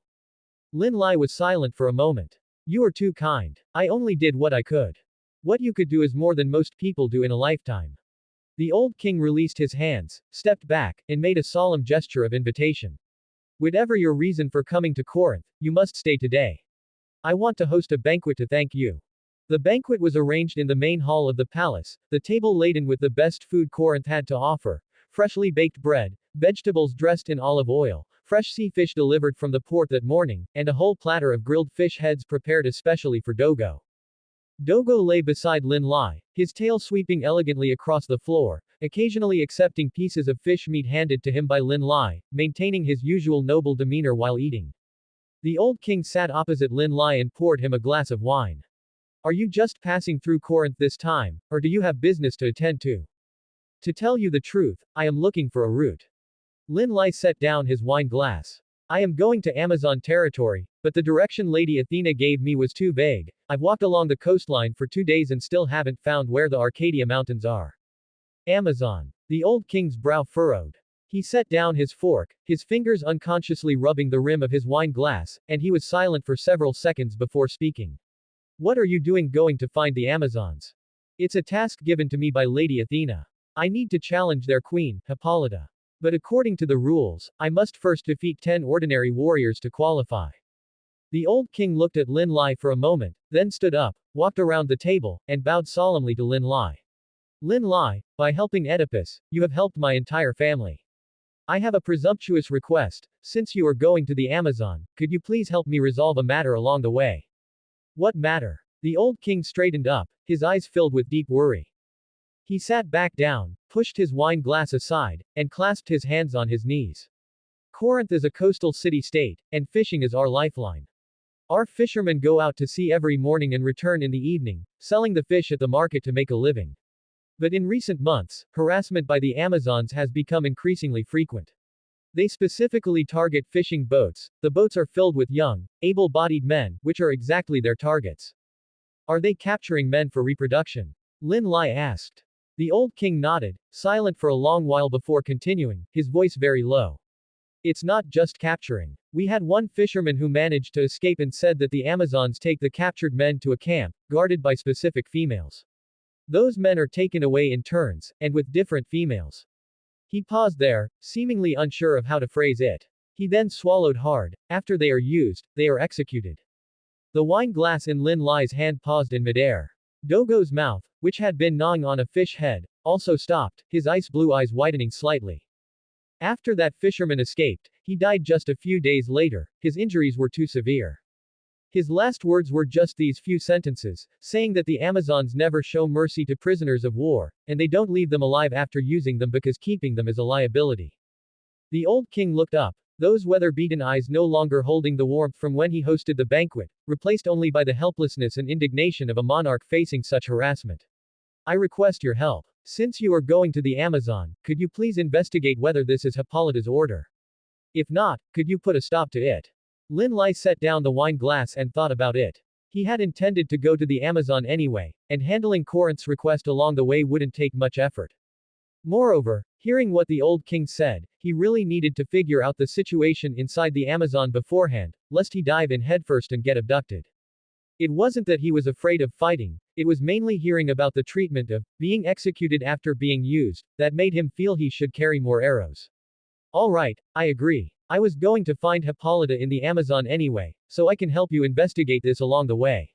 If it really is her order, I will try to talk to her. If not, I will ferret out the person who is actually causing trouble. The old king nodded gratefully, told Lin Lai the specific location of the Amazon territory in detail, and had someone bring supplies and a few flasks of fresh water. After the banquet ended, Lin Lai and Dogo stayed one night in the palace's guest room. While lying in bed, Lin Lai stared at the ceiling, turning the old king's words over in his mind several times. Capturing men, executing them after using them. Goodness, is it really that terrifying? He looked down at his own thin arms and legs, and then thought about his beautiful youth's skill. Although most of that skill had been stripped away, the foundation was still there. What if he caught the eye of some Amazon warrior during the challenge, and while he was exhausted after fighting 10 matches, she dragged him to the camp? Partner, what are you thinking about? Dogo was lying on a blanket by the bed, his ice blue eyes glowing slightly in the dark. Thinking about whether I can walk out of the Amazon alive. Don't you have the sun bow? And the blessings of the god of war in Apollo? If you can't beat them, just run. I run fast. I'm not afraid of fighting. Lin Lai turned over and buried his face in the pillow. I'm afraid of being abducted. That group of Amazon women, they capture men, use them, and then kill them, they are completely unreasonable. Someone with my looks is probably a mobile rare resource in their eyes. Although it might be quite enjoyable, I really don't want to experience the executed after being used part. Partner, you paused for a moment when you said, it might be quite enjoyable. You heard wrong. I did not hear wrong. You did pause for a moment just now. My hearing is very good. I am from the noblest branch of the phantom beasts. Sleep. We set off tomorrow. Lin Lai pulled the quilt over his head. Dogo lay back down on the blanket, his tail sweeping gently across the floor, his ice blue eyes narrowing into two curved slits, and he said nothing more. The nights of the Amazon were always quiet. Bonfires crackled in the center of the camp, the footsteps of patrolling warriors passed rhythmically outside the tents, and occasionally, the sound of weapons clashing from night training drifted from the distant training grounds. Hippolyta sat in her tent, the belt of the war god resting on her lap. Her thick braids hung over her shoulders, and her fingers unconsciously rubbed the polished metal buckle of the belt. She had witnessed something again during the day. A young Amazon warrior had returned from the coastal patrol, bringing back the cries of a newborn infant. It was a healthy boy. According to Amazon tradition, this male infant should be put to death or abandoned in the wilderness to fend for itself. The warrior's expression was calm, even carrying a hint of matter-of-fact indifference, and after handing the child over to the older woman in charge of such matters, she turned and went to eat. No one asked where the boy would go, and no one spared him a second glance. Standing by the training ground, Hippolyta watched as the infant was carried away, her fingers turning white as she gripped the belt of the war god. She had never participated in such things, but she had never spoken up to stop them either. It wasn't because she agreed, it was because she was the queen, and a queen should not question the rules of the Amazon. The curtain was lifted from the outside. Her aunt, Antiope, entered. In her youth, she had been one of the fiercest Amazon warriors, and now she was responsible for teaching combat techniques to the younger generation. Her face bore the marks of time, her arm muscles remained solid, and her eyes held that unquestionable authority that Hippolyta had seen since she was a child. Hippolyta, we need to talk. Antiope sat down opposite her, her tone straightforward, you have reached the age where you should go and capture prey. At your age, I had already taken my first man. You have been dragging this out, and everyone sees it. You are the queen, you should be leading by example in following the rules. Hippolyta did not speak. Her fingers curled slightly on her knees, her nails digging gently into her palms. Your sister, Penthesilea, never goes either. Antiope seemed to see through her thoughts and waved her hand, but she is a different case, she only has eyes for battle and disdains matters of reproduction.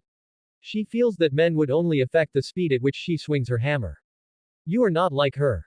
She can be a warrior her whole life, but you must be a queen. A queen must have an heir. Hippolyta still did not speak. The fire in the tent crackled, sending a small cluster of sparks onto the stone floor, where they instantly went dark. She was indeed different from Penthesilea. Her sister was a pure warrior who was never swayed by anyone's gaze. Yet, every time she passed by the unmasked unions of men and women near the bonfires, she would quicken her pace and avert her eyes. It wasn't disgust, it was some more complex emotion that she herself couldn't articulate. She didn't want to admit it, but this shyness truly made her feel that she was not a qualified Amazon. I understand, she finally replied with just those words. Antiope wanted to say more, but the belt of the war god on Hippolyta's lap suddenly began to glow. It was not the usual faint, dark red shimmer, but a brighter, flashing light with clear intent. Both of them were stunned for a moment. The voice of Ares came from the belt, with his usual impatience, daughter, are you there? I am here, father.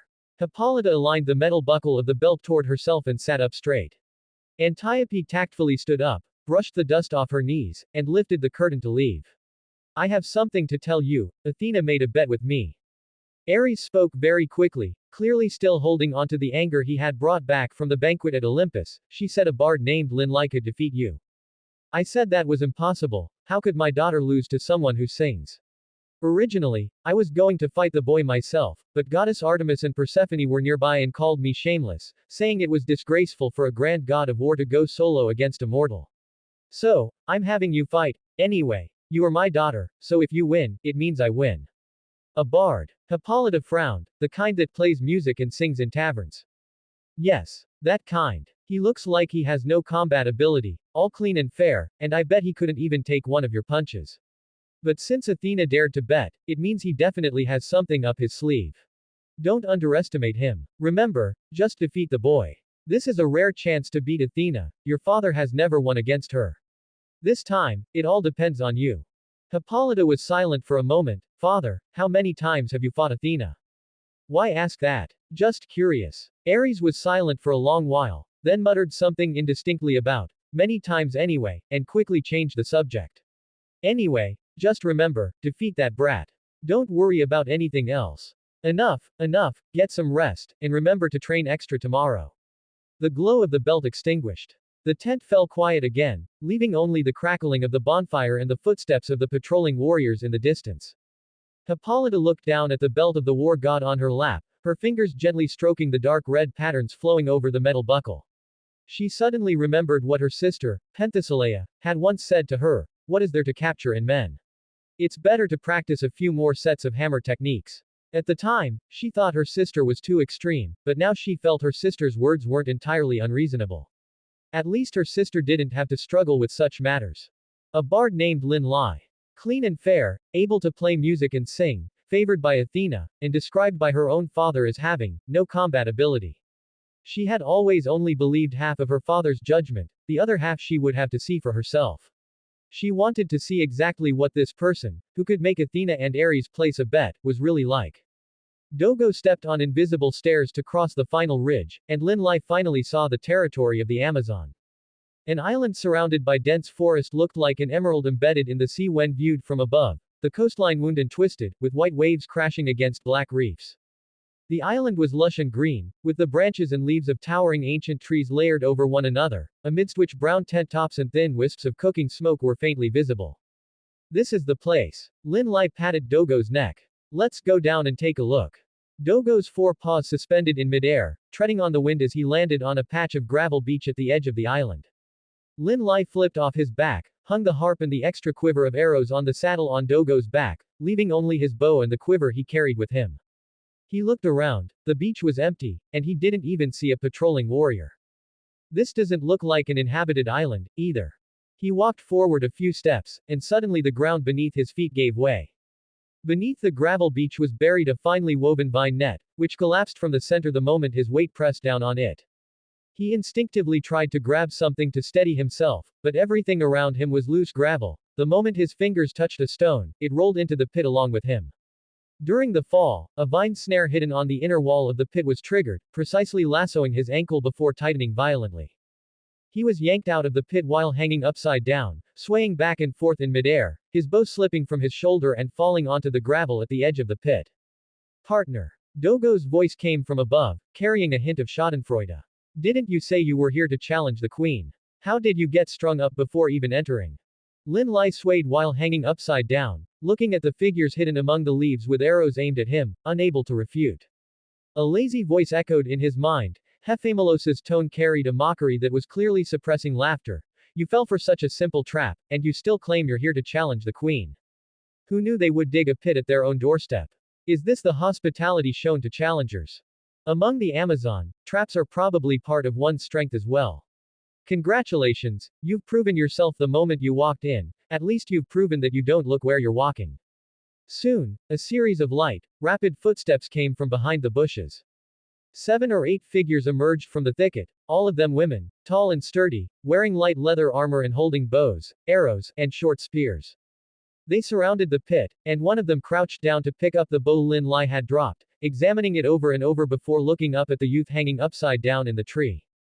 What kind of thing is this? It's a human, right? Duh. I mean, this looks way too young. How did such a tender prey find its way to our island? Doesn't matter how he got here, let him down first. The leading Amazon warrior looked slightly older than the others, with an old scar on her arm extending from her elbow to her wrist. She looked up at Lin Lai, who was hanging upside down in the tree, with a smirk on her lips. Kid, who are you?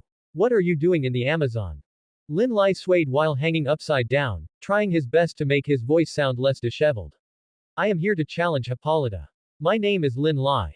The scarred woman raised an eyebrow. You're that bard the queen mentioned. You don't look like one. Where is the harp on your back? On Dogo's back. That's the white wolf. He doesn't like being hung up, so he didn't fall in with me. Can you let me down? It's tiring to talk like this. The scarred woman gave a wink to the warrior beside her. That warrior drew the dagger at her waist and cleanly cut the vine with one stroke. Lin Lai fell from midair, flipped his body to barely land on his feet, and stumbled 2 steps before steadying himself. He bent down to pick up the bow on the ground, brushing off the crushed leaves and dirt stuck to the bow arm.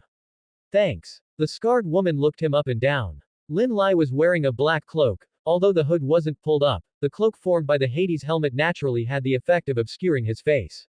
Even though she was so close, she could only vaguely discern that this was a youth whose stature had not yet fully matured, his facial contours obscured by the shadows of the cloak. However, judging by his voice, he must indeed be very young. I am Antiope, she introduced herself, her tone slightly more formal than before. Hippolyta's aunt. Since you are here to challenge the queen, you should know the rules. First defeat 10 warriors, and only then will you be qualified to see her. Otherwise, don't even think about getting near her tent. She paused, her gaze sweeping over Lin Lai's lean figure. But with your small frame, I'm afraid you won't even be able to defeat one. We are the Amazon, a race that reveres strength. Here, reputation is worthless. If you want to gain recognition, you have to let your fists do the talking. Then bring it on. Lin Lai hung the bow back on his shoulder and loosened his wrists, which had been chafed red by the vines. I will show you my strength. Antiope looked at him for a moment and then smiled. There was no mockery in that smile, but rather a hint of being amused. At least you have the guts. She turned her head and shouted behind her, Alsip, you go first. A sturdy, short-haired female warrior stepped out from the ranks. Her shoulders were broad, and her arms were muscular, clearly a physique forged from years of training in the training grounds. She stood still opposite Lin Lai, clenching her fists, her eyes carrying a confidence that said, no weapons are needed to deal with this pretty boy. Several Amazon warriors nearby began to jeer. Alsip, don't go too hard, the queen still wants to see him. The last one who came to challenge was hit in the stomach by your knee strike and vomited for a full hour. This one looks even less sturdy than that one, so take it easy. Alsip has an outstanding track record here, don't let us not see the sun tomorrow. Lin Lai did not respond. He stood in place, his hands hanging naturally at his sides, not even clenching his fists. Seeing his defenseless posture, Alsip frowned, then hesitated no longer. She kicked off the ground with her right foot, her whole body rushing forward like an arrow released from a bowstring, her right hand reaching directly for Lin Lai's collar. She wanted to hoist this scrawny kid up and slam him to the ground, making him lose face in front of everyone. Just as her fingers were about to touch the edge of his cloak, Lin Lai moved. The reaction speed under 5-fold amplification made her rapid lunge appear as clear as slow motion in his eyes. He sidestepped to avoid her hand, his left hand locking onto her wrist, his right hand grabbing her forearm, and following her momentum of rushing forward, he violently twisted and pushed. Alsip was lifted off the ground by this clever force, flipped a circle in the air, and slammed heavily into a thick tree trunk a few steps away. Leaves fell with a rustle. Her back hit the tree trunk with a dull thud, and then she slid to the ground, the expression on her face changing from confidence to complete, blank bewilderment. The surroundings suddenly went quiet. The few Amazon warriors who had been jeering just a moment ago all shut their mouths. They looked at Alsip, who was still leaning against the tree and hadn't recovered her senses, and then looked at Lin Lai, who was standing in place without even his breathing disrupted. The initial disdain in their eyes was fading at a visible speed. Lin Lai withdrew his hand, his tone as flat as if he were talking about the weather today. Next, Alsip was helped aside by 2 companions, her back still aching so much that she kept gasping, but her eyes were completely different from before. A moment ago, she had thought this slender youth was nothing more than an arrogant prey, but now, the look in her eyes as she watched Lin Lai carried a layer of complex meaning, reluctance, but even more, an instinctive acknowledgement of a strong opponent. Antiope stood at the very front of the line, her gaze lingering on Lin Lai for a long time. She had seen many warriors come to challenge the Amazons, and most were carried out after the first round. The person before her hadn't even changed his breathing rhythm. Next, Lin Lai said. The second warrior walked out from the line. She was taller than Alsip, with a longer arm span, and she lowered her center of gravity as she approached slowly. The moment she took her third step, Lin Lai pushed off with his left foot, exerting force from his waist with his right fist in a crisp, clean straight punch to the midsection. The warrior instinctively crossed her arms to block, but the force under the 5-fold amplification far exceeded her expectations. She was jarred back several steps, her back slamming into the tree trunk behind her. Next, the third warrior used her legs, a sweeping kick aimed straight at Lin Lai's shin. Lin Lai didn't dodge, he slightly turned his body to let the point of impact pass, and before she could retract her leg, he stepped forward half a step and gave her a light nudge with his shoulder. She lost her balance and fell to the ground, rolled over, knelt on one knee, and lowered her head. The fourth, fifth, sixth, Lin Lai didn't count. Every time his fist landed, or when he sidestepped their attacks, the surroundings would fall into an even deeper silence. When the seventh warrior was precisely struck on the side of her neck by him and collapsed to the ground, someone in the watching crowd started it first, and they began rhythmically tapping the ground with their spear shafts. Lin Lai withdrew his hand, his breathing still steady. He looked at the remaining three warriors, whose eyes no longer held their previous disdain. The rest of you, come at me together. I don't want to drag this out too long. The three warriors exchanged a look and approached him simultaneously from three directions, a short spear on the left, fists on the right, and a low sweeping kick from the front.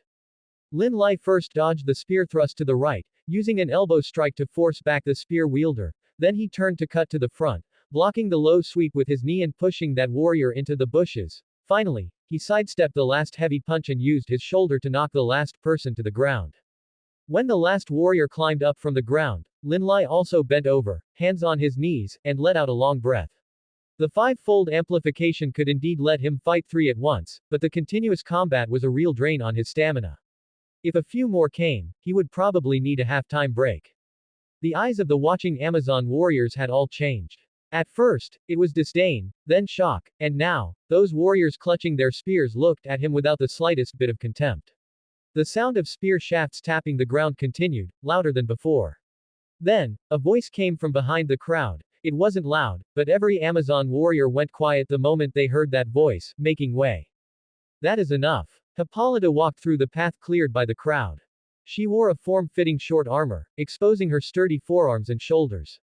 Her long hair was braided into a thick plait hanging to the side of her shoulder, the red hair shimmering with a metallic luster in the sunlight. Her facial features were regular and dignified. For a moment, Lin Lai almost thought Artoria was standing before him, with the same quiet and intimidating aura. Her left hand held a tall, black warhorse, its mane braided into neat little plaits. Those eyes, just like its owners, were quietly sizing up Lin Lai.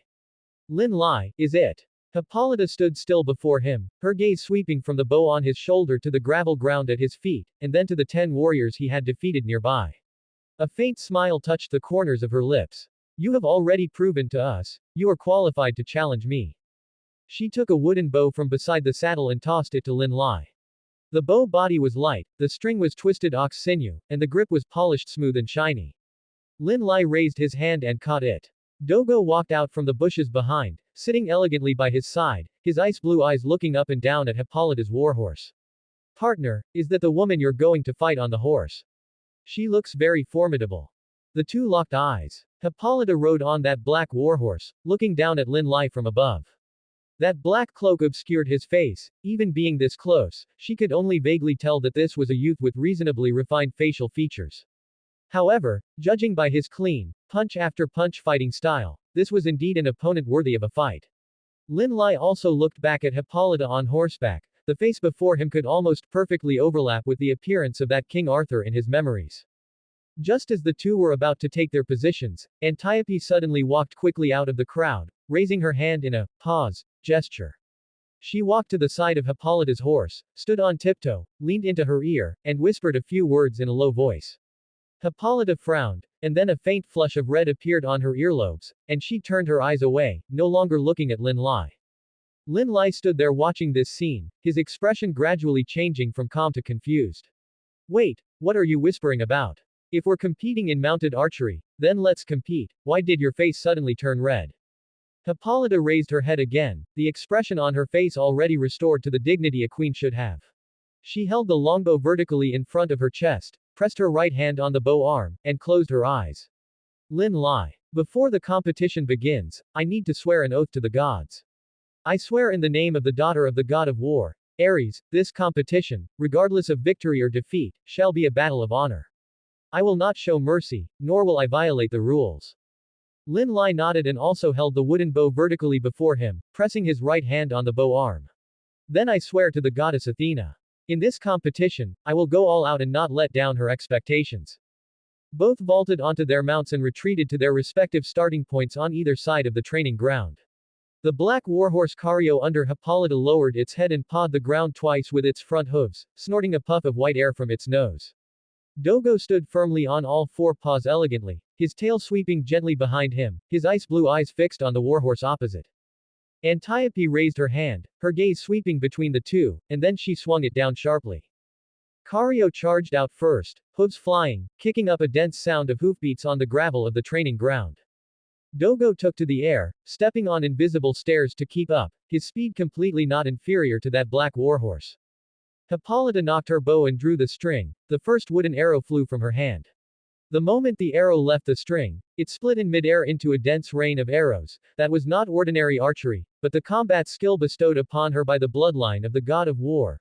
One arrow transformed into dozens of fierce afterimages, pouring down toward Lin Lai like a covering sky. Lin Lai also drew his bow at the same instant. Solar magic surged from his fingertips into the arrow shaft, golden light spreading along the wood grain, dyeing the entire arrow a dazzling gold. The arrow shot out, also splitting in the air into a golden curtain of arrows, meeting the oncoming rain head-on with the scorching aura of the sun's blessing. The golden curtain of arrows and the gray rain of arrows collided with a roar in midair, each arrow precisely striking its corresponding counterpart, erupting into a series of dense explosions, bang, bang, bang, like countless war drums being beaten simultaneously over the training ground. Splintered wood and residual specks of magic light fell rustling from the air, laying a thin layer of gold-gray dust on the gravel ground between the two. The watching Amazon warriors were dumbfounded, the motion of tapping spear shafts against the ground having stopped in unison at some point, and a few even couldn't help but let out low exclamations. Hippolyta's eyebrows arched, her fingers already knocking the second arrow. Horse hooves and wolf claws crisscrossed the training ground, and after rounding a turn, the two closed the distance again simultaneously. The second wave, third wave, fourth wave of arrow rain, every time Hippolyta drew her bowstring, the arrow split into a dense curtain in the sky. Every time Lin Lai responded, he infused magic into the wooden arrow, meeting the attack in midair with golden light. Their arrows collided continuously in the air, the explosive sounds shaking leaves off the trees at the edge of the training ground, and the sky full of wood splinters and magical embers shrouded the originally clear blue sky like the smoke of war.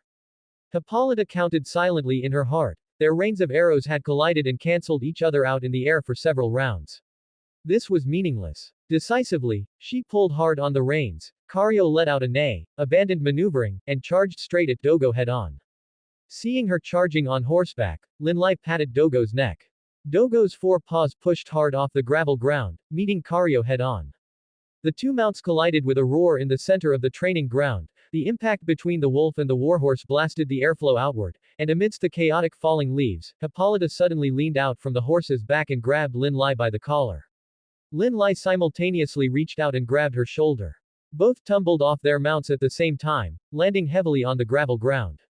The wooden bows flew far away from their hands. Partner. Dogo braked to a halt. Cario also let out a low neigh, stopped, and stood not far away. Hippolyta was the first to roll up to her feet, her right fist wrapped in a fierce gust of wind, smashing straight toward Lin Lai's face. Lin Lai tilted his head to dodge, the wind of the punch whistling past his ear. He supported himself on the ground with his left hand and sprang up, exerting force from his waist with his right hand in a straight punch aimed directly at Hippolyta's abdomen.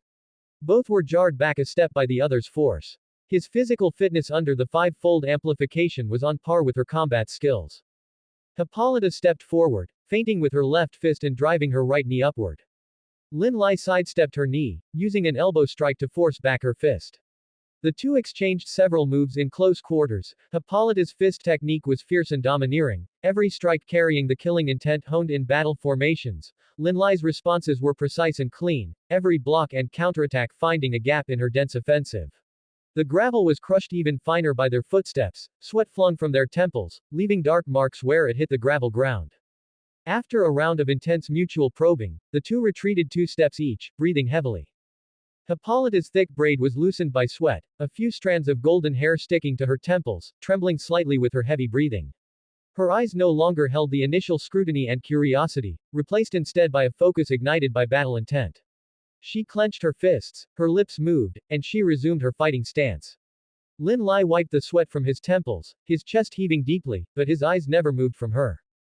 Hippolyta stepped back 2 paces, her breathing heavy, but her gaze remained unwavering. She looked down at the war god's belt at her waist, A dark red light was slowly circulating along the patterns of the belt, like awakened magma.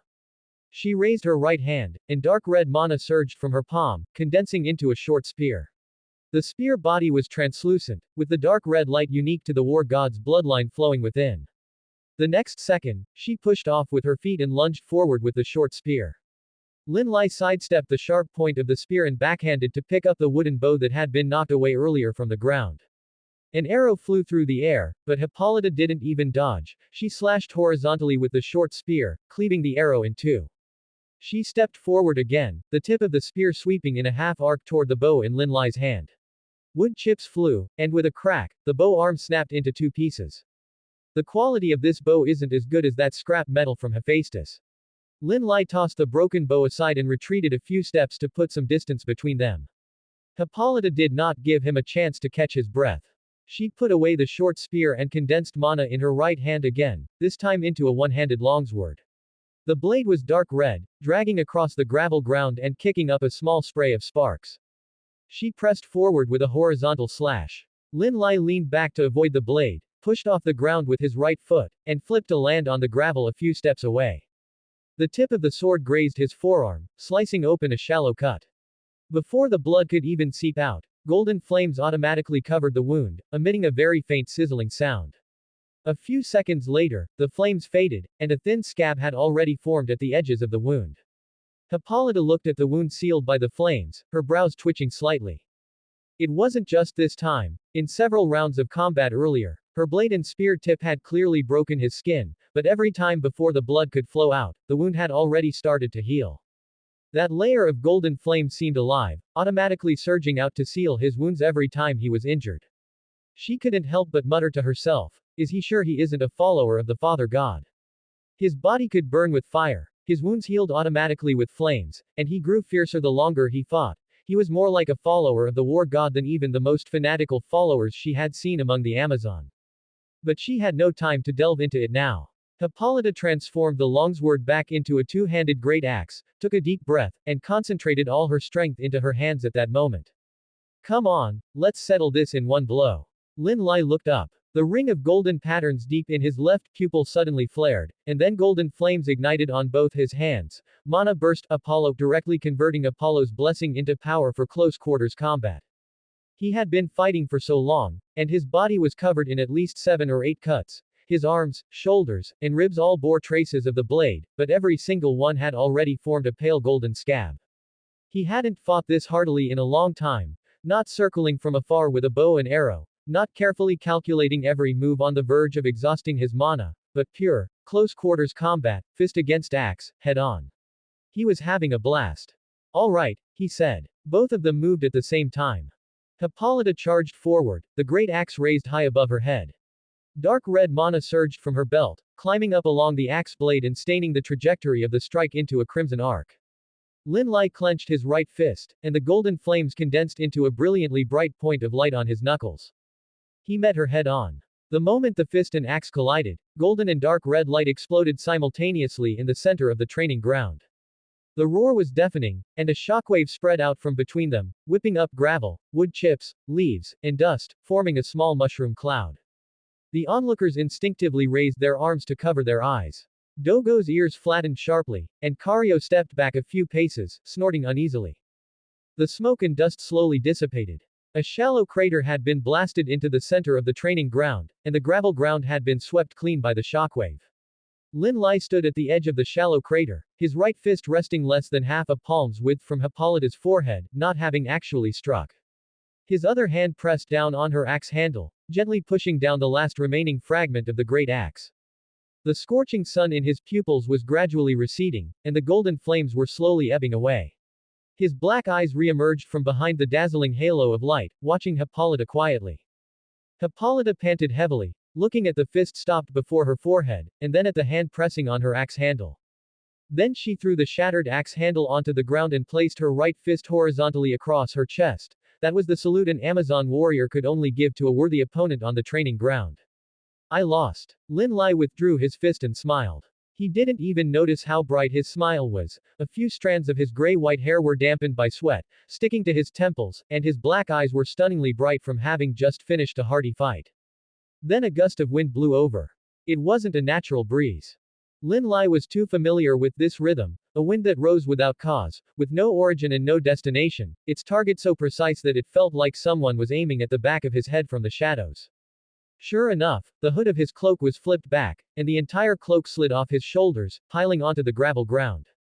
His face, which had been hidden for too long, was exposed without reservation to the noon sun.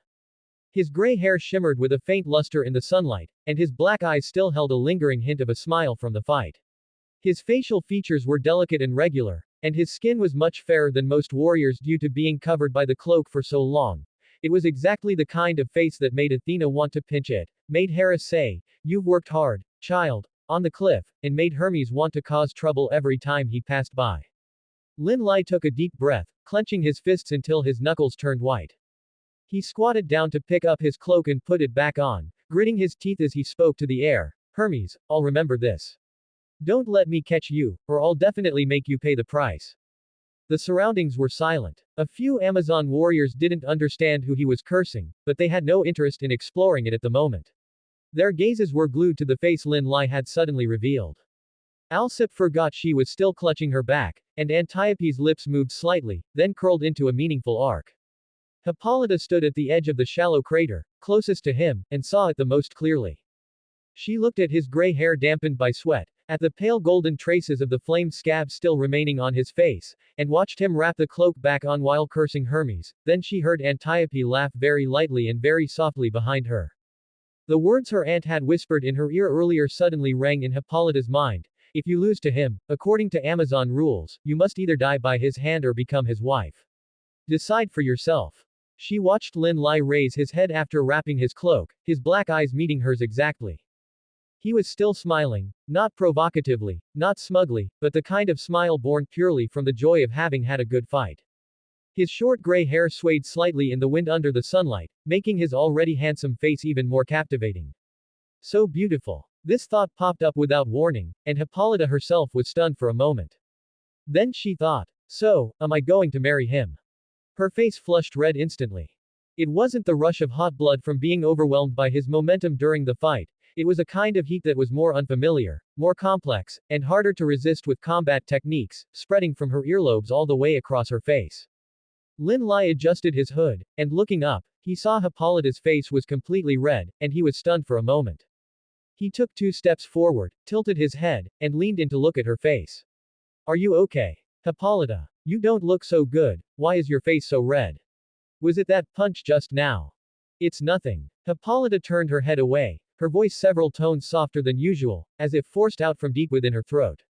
She was silent for a few seconds, then took a deep breath, turned her face back, and raised her eyes to look at Lin Lai. In those eyes, there was the unwillingness of defeat, the respect for a strong opponent, and also, according to Amazon rules, "I am yours. You can do whatever you want with me."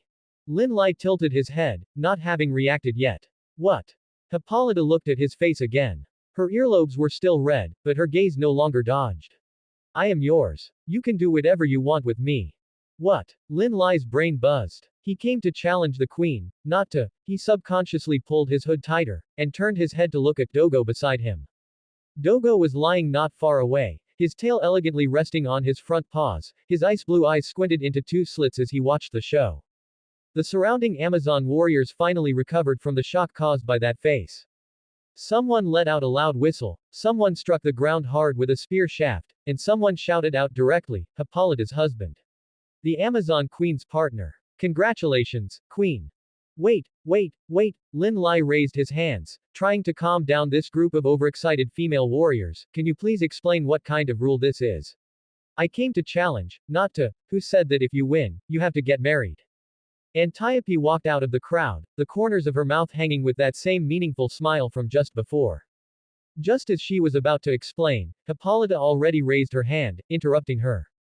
"Everything else can be discussed later." Hippolyta's voice regained some of the queen's majesty, although the redness on her earlobes hadn't completely faded. She turned to look at Lin Lai, her eyes carrying a faint, almost imperceptible helplessness. "For now, it is time for a feast. You defeated me, and according to Amazon rules, this in itself is something worth celebrating. But I haven't. We'll talk later." Hippolyta emphasized again, then waved her hand at the warriors beside her. Several Amazon warriors immediately surrounded him, rushing to crowd Lin Lai in the middle and pushing him toward the depths of the camp. Someone patted his shoulder, someone handed him a water skin, and some were already excitedly discussing what meat to roast for the feast. Hippolyta walked beside him, maintaining a half-arm's distance from him, with that lingering flush still on her face. Dogo lay where he was, watching Lin Lai being surrounded by a group of female warriors as they walked further and further away, his tail sweeping elegantly behind him. He stood up from the ground, shook his fur, and then turned to look at the black warhorse beside him. Kario was bowing her head, sniffing the leaves that had been shaken down by the shockwave earlier, and snorted. Your name is Kario, right? Dogo walked over with elegant steps, his ice blue eyes scanning her up and down. My partner just had a fight with your owner. It was quite a good fight. Kario raised her head, her deep brown eyes meeting Dogo's ice blue pupils, and blew a puff of white air from her nose. Your owner seems to be marrying my partner. Although my partner doesn't seem to have figured out the situation yet. Dogo sat down beside her, resting his tail on his front paws. We'll be family from now on. Where is your stable? Take me to see it. I'm a bit hungry after the fight. Do you have any grilled fish here? That's the end of part 3. Part 4 is coming soon. Thanks for watching. Please subscribe and support our channel for more stories.